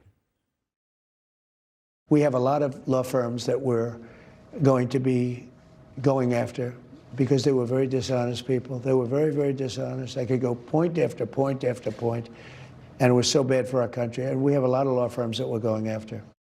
Well, joining me now is former Ambassador Norm Eisen. He was special counsel to House Democrats in President Trump's first impeachment, is now the executive chair of the State Democracy Defenders Fund, who have a number of pending legal motions against the Trump administration.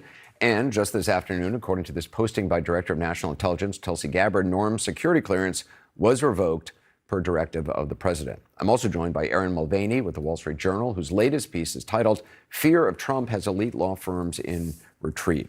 So, Erin, can you just walk us through your reporting? What are attorneys at these firms saying, probably not on the record, but about what's going on? I think chill is definitely the right word that you had at the top of the segment. I think there's just a fear of any kind of retaliation, maybe even not of what happened to the first two law firms that you mentioned. They're fearful of losing clients. They're fearful of retaliation against their clients. Because other clients who don't have a case against the president, or some company that has this firm representing them, they might be fearful that, well, the president will go after this company because their attorneys he doesn't like. Yeah, exactly. I think that, and we're also talking about these types of firms are the biggest, the most elite. They represent the biggest companies in the world too. So they go hand in hand. And I think that's why it's a bit alarming that, law firms can step back. Everyone can get a lawyer of any kind. And yeah, and to some extent they do choose their clients.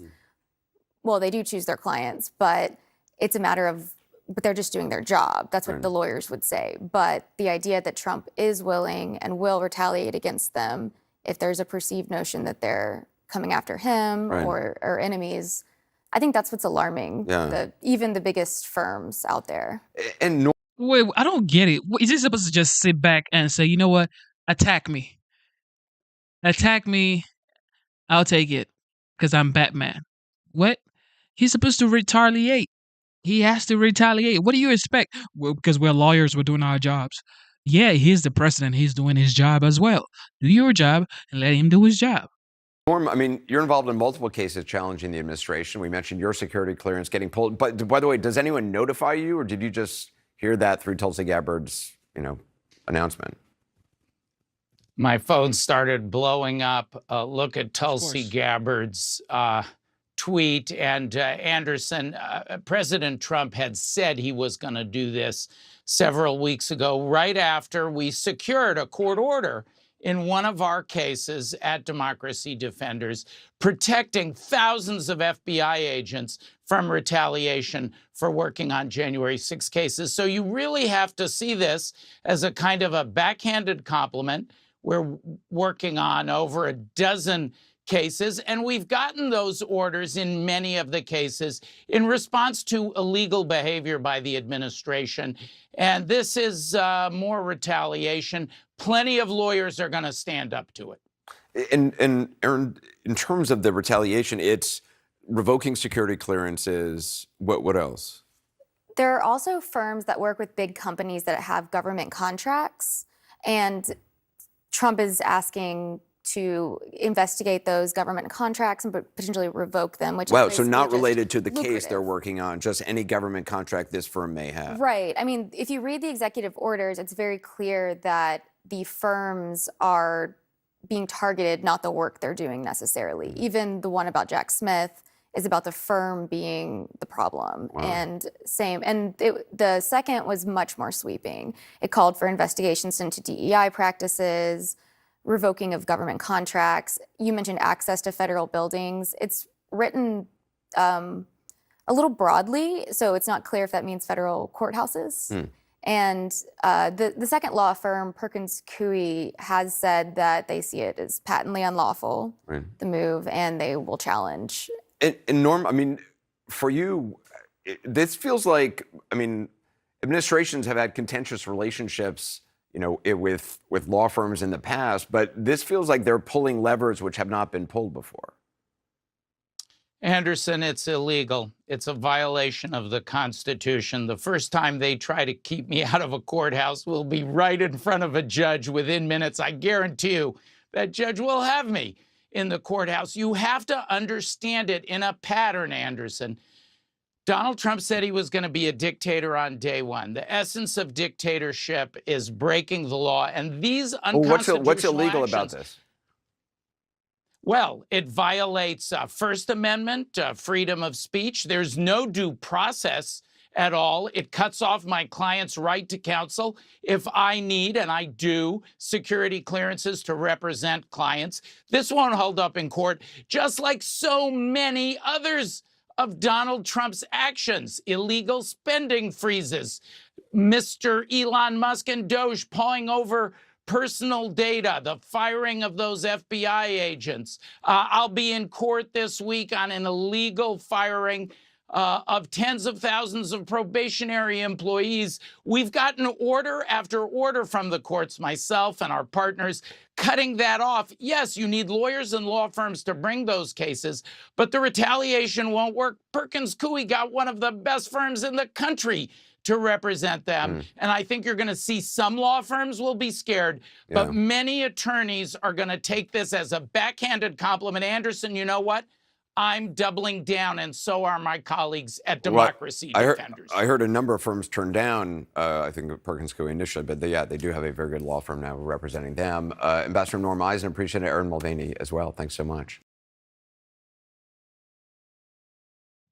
Ladies and gentlemen, thank you for tuning into the live show. You know what time it is. It is your boy, Genesis.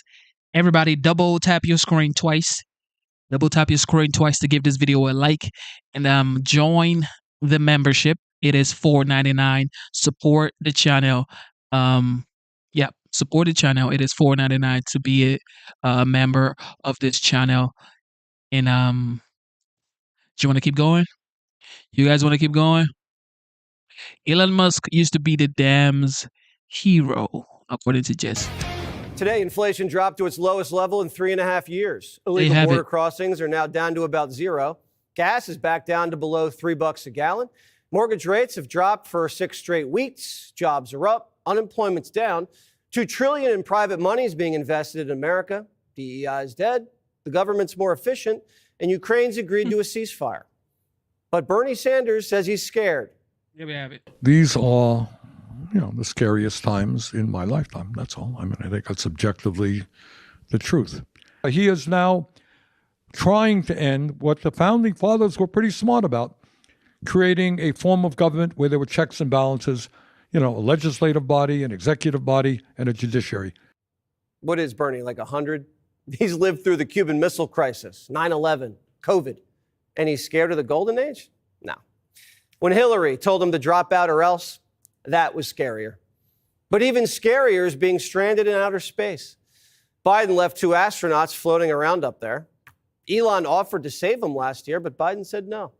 He didn't want Musk getting credit for the rescue, so he just let him hover. And now, 9 months later, Elon's sending a rocket up to bring him home. But Bernie's mad Musk has the money for the rocket. You know, it is not just they want to give tax breaks to billionaires and cut programs for working people. All Frankly, right, here we go. That's happened before. Yeah. But you combine that with the power of the oligarchy in general.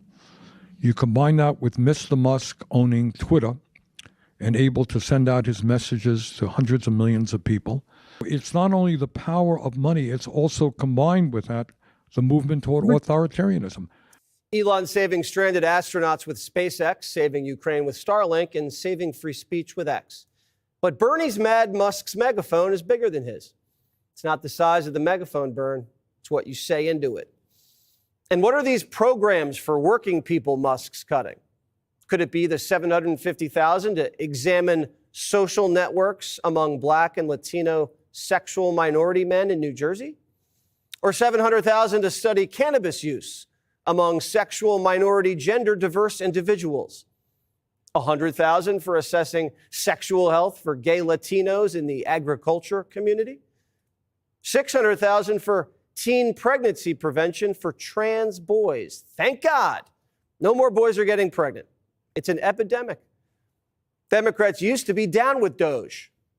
Yes, you do have to cut some programs. I think there's waste out there. I think there are programs that can and should be cut. Again, we all agree we have to get rid of waste, fraud, abuse, duplication, obsolescence, and the rest. The GAO has given us a blueprint for that, and we subscribe to that. We all agree that we must reduce the deficit. There's tremendous waste in government, and I think any Democrat who ignores the lessons, the lessons of those who voted, the lessons of the last election, makes a mistake. The people did want government to cut out the waste and to shrink. Everything Trump does, Democrats must oppose. Got to oppose Doge. They must restore teen boy pregnancy prevention. Trump made Democrats hate EVs. Getting behind the wheel of a Tesla, you're now Adolf. All of that. And you end it with, I love Tesla. But you know what? It's an honest mistake. He just mixed up the two words most associated with Elon Musk, Tesla and Hitler. Adam Schiff's whip. Tesla. This is why the Republicans are in charge. Stupid conversations like that. Tesla, Hitler. What is that? Somebody get that guy out of there. Now he says it's his biggest regret, not the Russia hoax, the car. Senator Mark Kelly's putting his Tesla up for sale. Democrats are like teenage girls. If they don't like you and you like something, then they can't like it. Even if they liked it before, now they have to hate it. Teslas are getting their tires slashed and spray painted with swastikas. And liberals are torching Tesla charging stations and hurling Molotov cocktails at dealerships. But the media says that Molotov cocktail was mostly peaceful. Overnight, have this post claiming that protests at Tesla dealerships are illegal. He said today he would label violence against dealerships domestic terrorism. So just to be clear, you protest a private company, you are labeled by this administration a domestic terrorist. You show up at the U.S. Capitol on January 6th with the intent to overturn a fair and free election.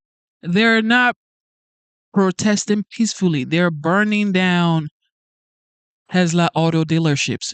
They're breaking the windows of a Tesla cars. They're harassing people who drive a Tesla car. What are you guys talking about? And you got a pardon.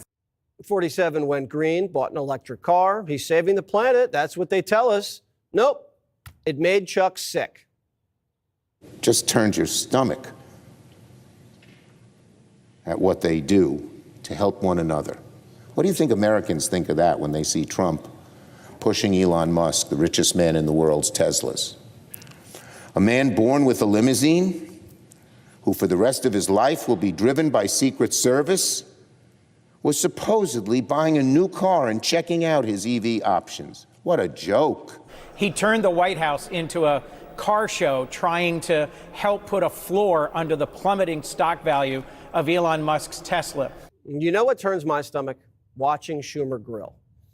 An American president buys an American car that liberals love, and Democrats don't like it.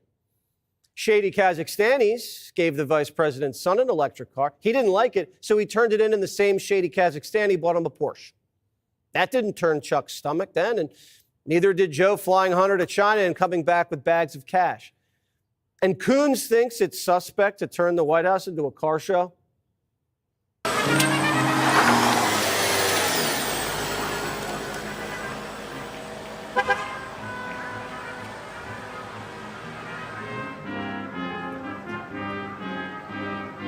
This was President Joe Biden. Of course. The Wrangler Biden's promoting isn't even American. The Dutch own it. Obama and Biden let Jeep get sold overseas, and he's driving a foreign car around the White House lawn.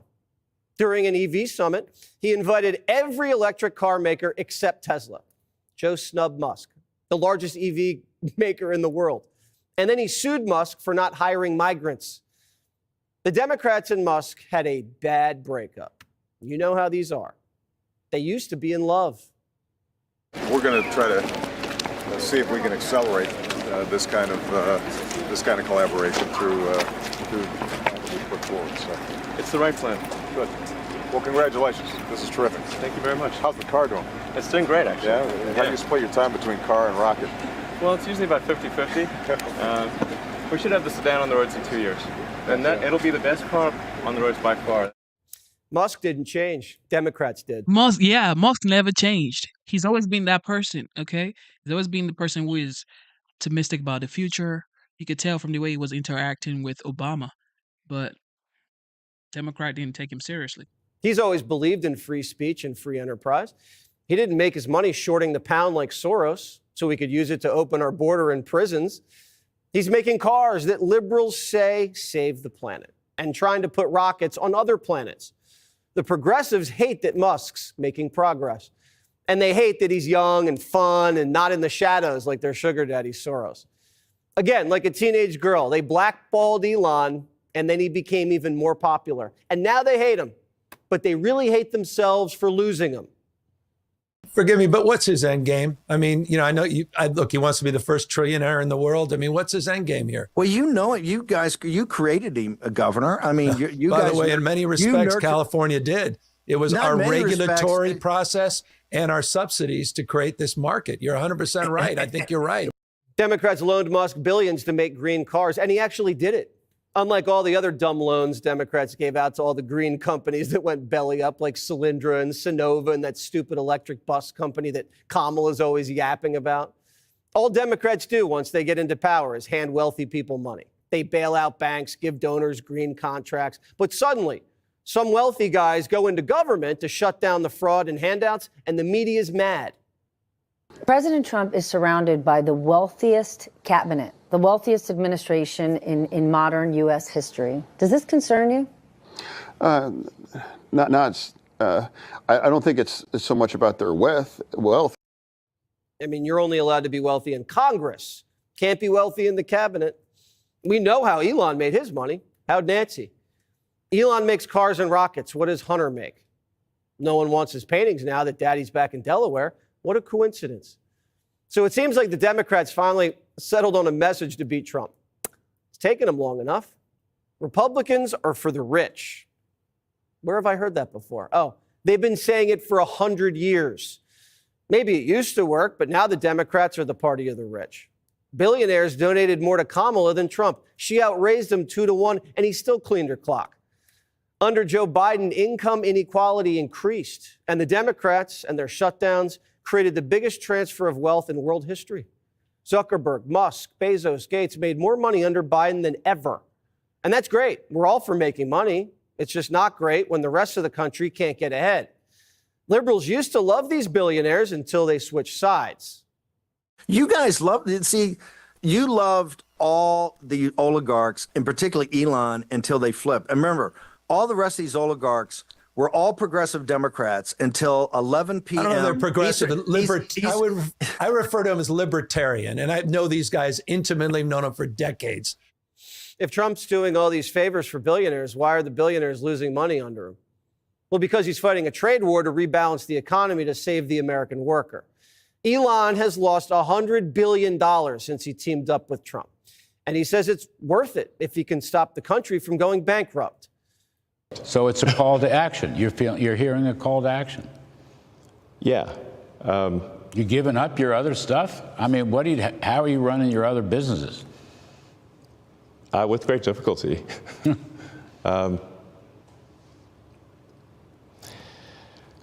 Yeah, I mean. But there's no turning back, you're saying?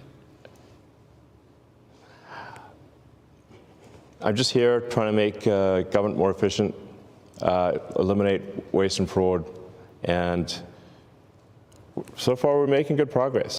The party's flipped. Democrats are for the rich. The Trump Republicans are for everybody. And that has the Democrats rattled. The America First movement forced Democrats into hating peace, progress, and making things in America. They're even against black kids with cancer who want to grow up to be cops.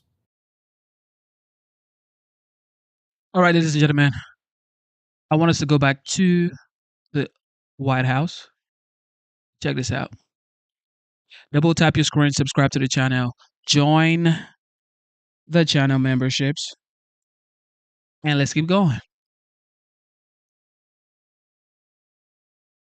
All right, this is straight from the White House. Ladies and gentlemen, the President of the United States, accompanied by the Taoiseach of Ireland and Mrs. Martin.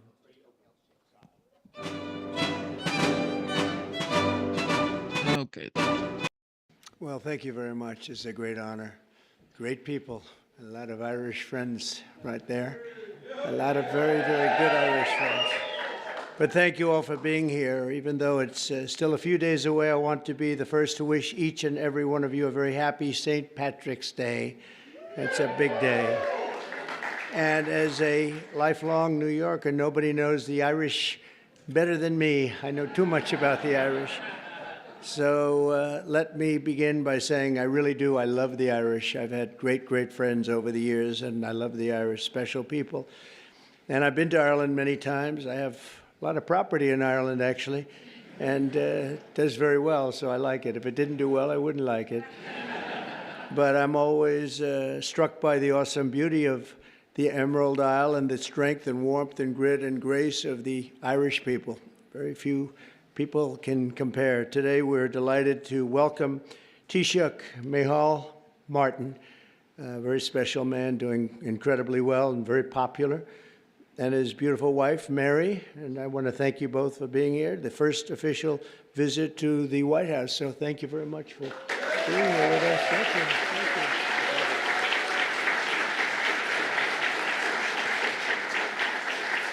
I also want to extend a special welcome to Ireland's ambassador to the United States, Geraldine Boom. And you, where are you, Geraldine? There you are, Geraldine Byrne Nason.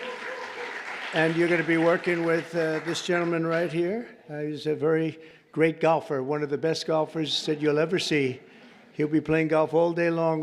He'll take clients out to play golf, but he's won many, many club championships. And Ed Walsh, congratulations. Great, great, going to be great.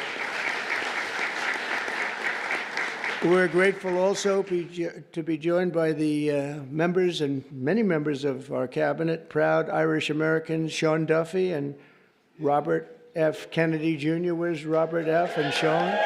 Hi, Bobby. I knew that, let's see, Duffy we knew and Kennedy we knew. Some of you I wasn't as sure. Pam Bondi, I don't know. Are you Irish? Are you Irish? I don't know, with that name, I can't figure that out. She's doing a hell of a job, I'll tell you. That Attorney General Pam Bondi, Secretary of Energy,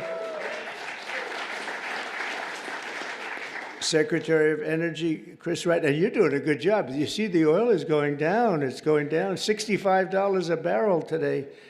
You're doing better than I even thought, because everything else is going to be coming down with it. All those expensive goods that you had to suffer with for 4 years are all coming down. Energy leads the way. Thank you. Good job you're doing with our friend, right?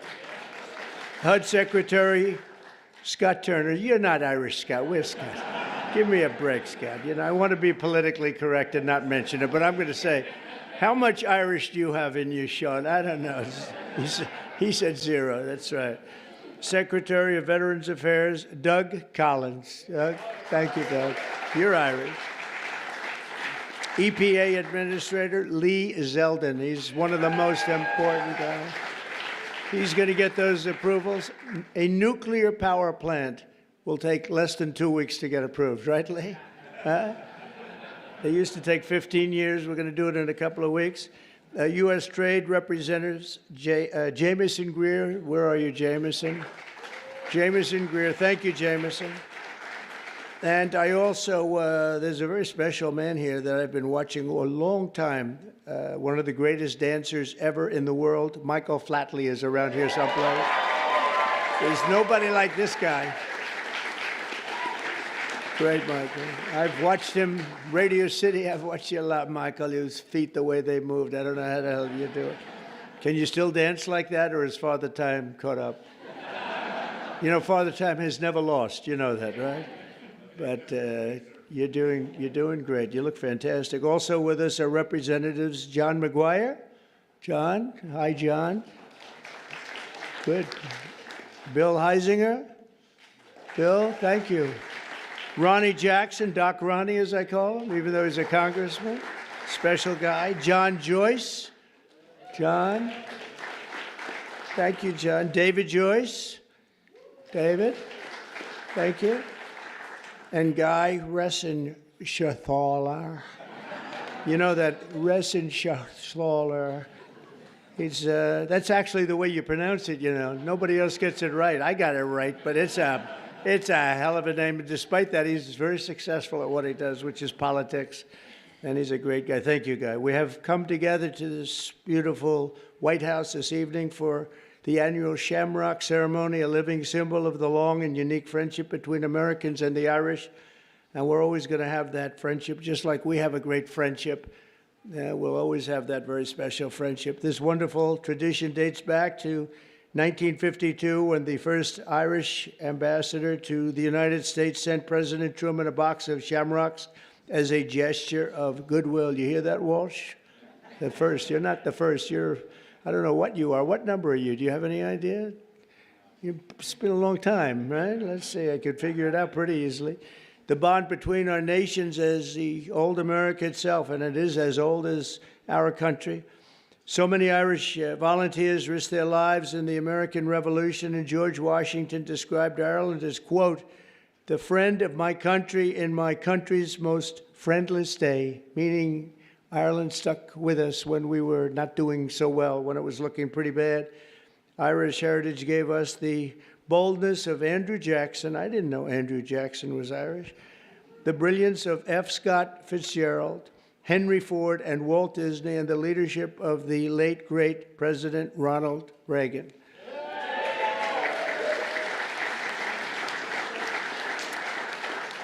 It was men and women of Irish descent who built the hallowed halls of Notre Dame University. Notre Dame is great. What a great place. The legend of the Boston Red Sox and the golden arches of McDonald's. That's right.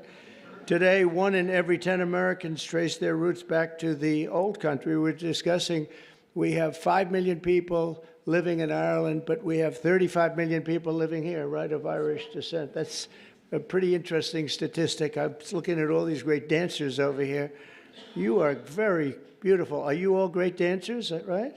Look at that. Young, great dancers. Wow. That's great. Did you perform for the group before? Because I heard somebody was doing really fantastic. They said these people are fantastic. I didn't get to see you. Do you want to do it again? Okay, well, we might have them do it again. I heard you did a fantastic job. Thank you. As we celebrate Irish American Heritage Month, we're grateful to be joined by hundreds of these proud patriots right here today. And I know them from personal experience that many of the people that we have here, they're just fierce. They have fierce Irish flame. We call it, you never give up. You never, ever give up. Oh, I even see Don. Hello, Don. You are definitely Irish, Don McGahn. You are definitely an Irishman. There's no question about that. But you never give up. We will never give up ever, right? For the young ones, ever. Because you never know what's going to happen, you know? Just a little bit more effort and you get there. Look at what happened to me. A lot of people said this was not a possibility. He said that was going to be a tough race, and we won in a landslide, and let's keep it that way, right? And we're having a great time bringing our country back and bringing it back at a level that people had no idea was going to take place this rapidly, this quickly. And a lot of our great people that are secretaries and the people working in the administration are here, and they're doing a fantastic job. So I want to thank all of you. 5 blocks east of where we are today, that spirit once helped save the very heart of the city's Irish American community. You all know about it. During the War of 1812, British forces rampaged through the streets of Washington, burning every building in their path. Every single building was being burned down. Almost every one fled, but not Father William Matthews of St. Patrick's Church, which was built to serve the Irish workers who came to build the Capitol and the White House. They were building the White House, and they formed a great bond.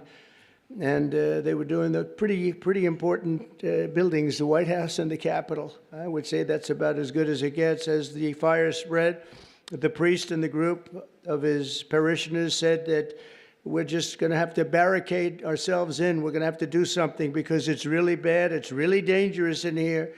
And inside the church, they climbed to the roof, armed with only buckets of water. That's the only thing they had. And the other thing they had was faith in God. They had a big faith in God. They said, God will never do this to us. Risking their lives, they defended the church. And more than 2 centuries later, St. Patrick still stands as a beautiful testament to their incredible resolve and bravery, and the patron saint of the Emerald Isle. And that's what it is, St. Patrick. So we have St. Patrick's Day, and we remember their courage, and we honor the bravery of countless Irish Americans who have kept our country safe, strong, prosperous, and free. And I made a little talk with my friend right behind me before at the Capitol, and they gave me one statistic that they don't have here. I thought it was an amazing statistic. 50% of the people that won the Congressional Medal of Honor were Irish. Can you imagine?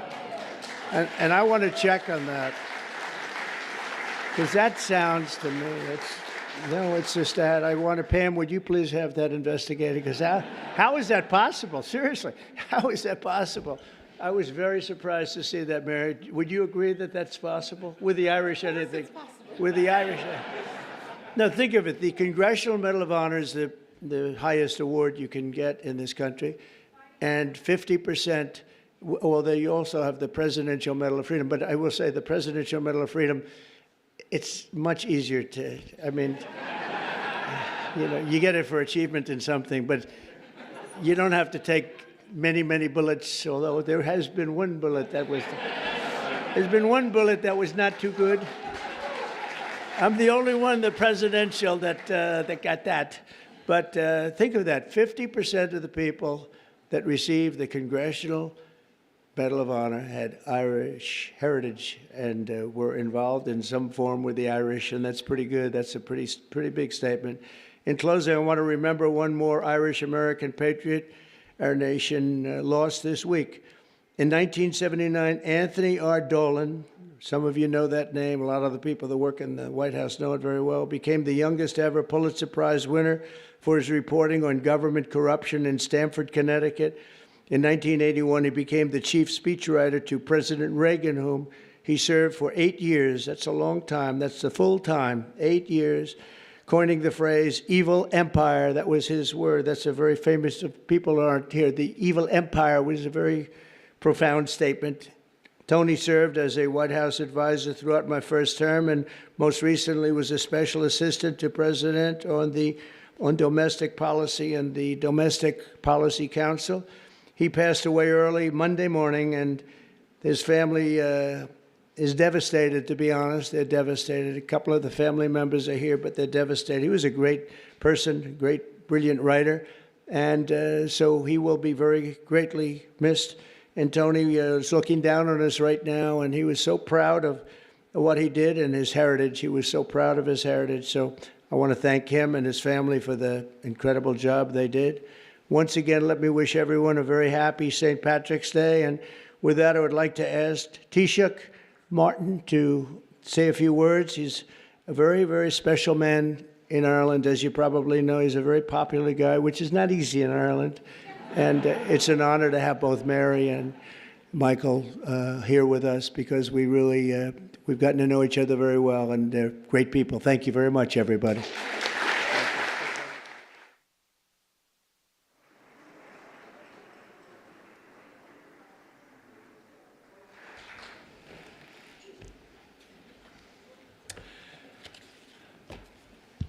President Trump, distinguished guests, it is a singular honour to represent the people of Ireland as we gather to celebrate St. Patrick's Day.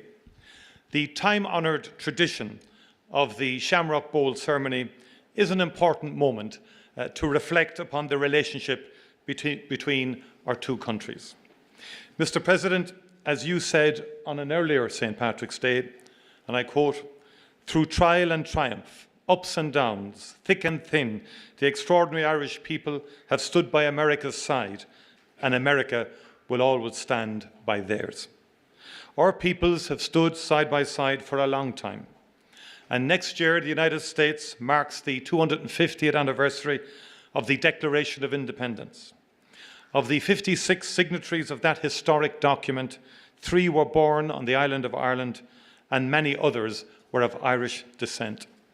Since then, Irish America has been at the heart of shaping this great nation.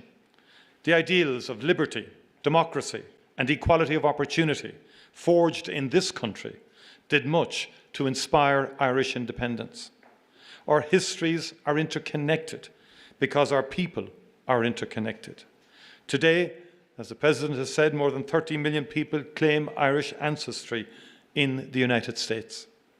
Those who came to America seeking refuge from poverty and hunger at home worked hard. They helped build the railroads that connected this country and the skylines that defined it. Others served their communities and their adopted home as firefighters, teachers, nurses, doctors, policemen, and soldiers. Irish people can now be found in almost every industry and community across the United States. Mr. President, Irish Americans have lived the American dream.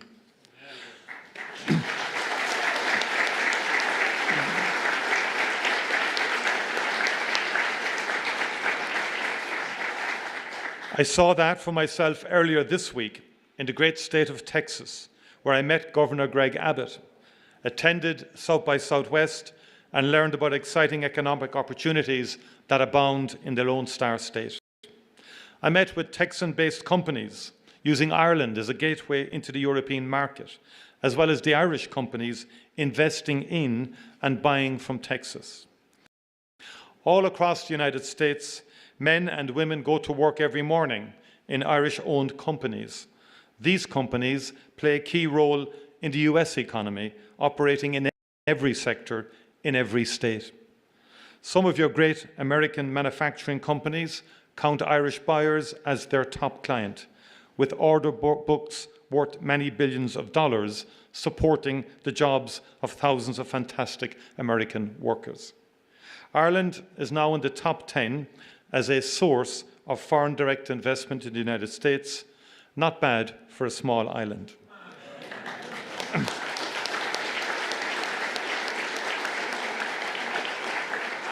Ireland likes to trade with the United States, and the United States likes to do business with Ireland because we are strong and reliable partners. Mr. President, let's do even more and better together. In the past, Irish labourers came to help build the new republic, the beacon on the hill. They even built this beautiful White House. They built the roads and the railroads that made this mighty union possible. Today, Irish companies are building the infrastructure connecting the United States in the 21st century. Throughout our great shared history, Ireland has played a role in bringing America closer. In doing so, we've been proud to help make this country great. Mr. President, American companies continue to invest in Ireland, where our access to the European market, talented workforce, and consistent and stable business environment makes us one of the best places in the world to do business. And just like our peoples and cultures, our economies are deeply interconnected. Investment in Ireland helps American companies sell their products across the world. Our island is home to a people with an outward perspective, generations of whom have looked to the United States for opportunity and inspiration. We've built prosperity through free and fair trade with partners all over the world, and particularly here in these United States. Let us continue to build on that foundation, bringing ever-growing prosperity to both our great peoples. Let us continue to work together to make sure that we maintain that mutually beneficial two-way economic relationship that has allowed innovation and creativity and prosperity to thrive. Mr. President, on St. Patrick's Day in 1981, in this House, President Ronald Reagan spoke of a just and peaceful solution to the conflict in Northern Ireland. And that was the start of an extraordinary journey. 17 years later, after enormous effort and commitment and dialogue and disagreement and sheer perseverance, we signed the Good Friday Agreement. We signed a just and lasting peace into being. And the United States of America was at the very center of that magical moment of hope and inspiration. Successive presidents, Republican and Democrat, cared enough to put in the late nights, the persuading, the cajoling, the negotiating, the encouraging, the influencing. And Mr. President, 3,720 people were killed in that conflict, and close to 50,000 people were injured. In per capita terms, that's many millions of Americans. And just imagine that for a moment in terms of the scale of what happened. It was the support of the United States of America that was essential in bringing that to an end. One of the greatest achievements of American foreign policy, with heartfelt commitment from both sides of the aisle. The story of peace in Ireland is one that we wrote together. We know building peace is a difficult and painstaking task, but when the mighty United States of America puts its shoulder to the wheel, there is no mountain it cannot move.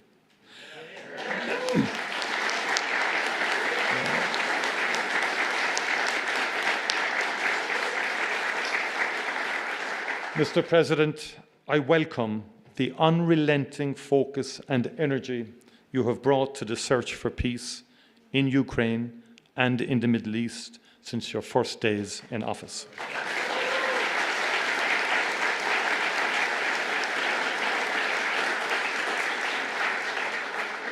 In my view, there is nothing more noble, President, than the pursuit of peace, and this is what you are doing.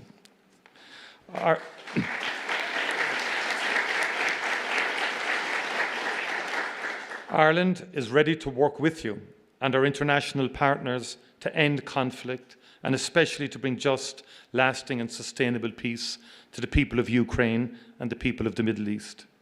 Conflict and war hurt the most vulnerable. Too many children in particular have died in Gaza, in Israel, in Sudan, and too many children have been abducted in Ukraine. Let us together never cease to strive for peace, prosperity and opportunity for all the world's children. That would be an extraordinary achievement for the transatlantic relationship and an extraordinary legacy for the ages. Mr. President, County Clare is one of the most beautiful places on this earth. And Doonbeg is one of its finest jewels. One of Ireland's finest poets, and we've had a few, as you know, wrote of the beauty of County Clare along the flaggy shore in September or October, when the wind and the light are working off each other. And Heaney wrote of how Ireland can catch the heart off guard and blow it open. I have been to that part of Clare, and I know that that is true. Mr. President, I hope that we can welcome you to Ireland soon to catch your own heart off guard. You know better than anyone the beauty of Doonbeg, a place that would take anyone's breath away. Gorv Mila Amahagut, Banachdi na Fela Podrig Oruv Galer. Thank you very much indeed, and happy St. Patrick's Day to you all. Thank you.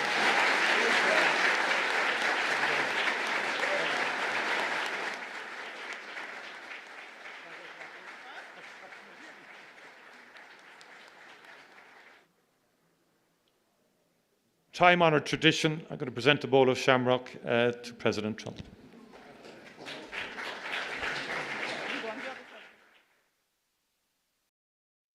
All right, ladies and gentlemen, you guys are the best. Thank you for tuning in. It is currently 4:55 a.m. and today's date is the 13th of March, 2025. I'm going to go ahead and end the stream right now. And if you want to keep the stream going, let me know in the chat. I can start another one. But yes, we've had a good run. We've been streaming for 3 hours, 44 minutes. You guys are the best. Thank you for being here. Thank you. Double tap your screen, subscribe to the channel. Instead of looking for perfection, seek for consistency. Never give up on yourself. Never give up on your dreams. Never give up on God. Believe in yourself, believe in your dreams, and believe in Almighty God. Thank you for tuning in. And thank you for double tapping your screen. Thank you for being a part of the live stream. God bless you guys. All right. Stay strong. Life is hard. Take care of your family. And be responsible, okay? And change your story, okay? Change your life, change your story. It's going to be hard, but stay focused. Stay disciplined. And just stay on course, man. Stay on course. All right. I love you guys. Stay tuned. If you want another live stream, let me know in the chat right now. Your boy Genesis is signing out.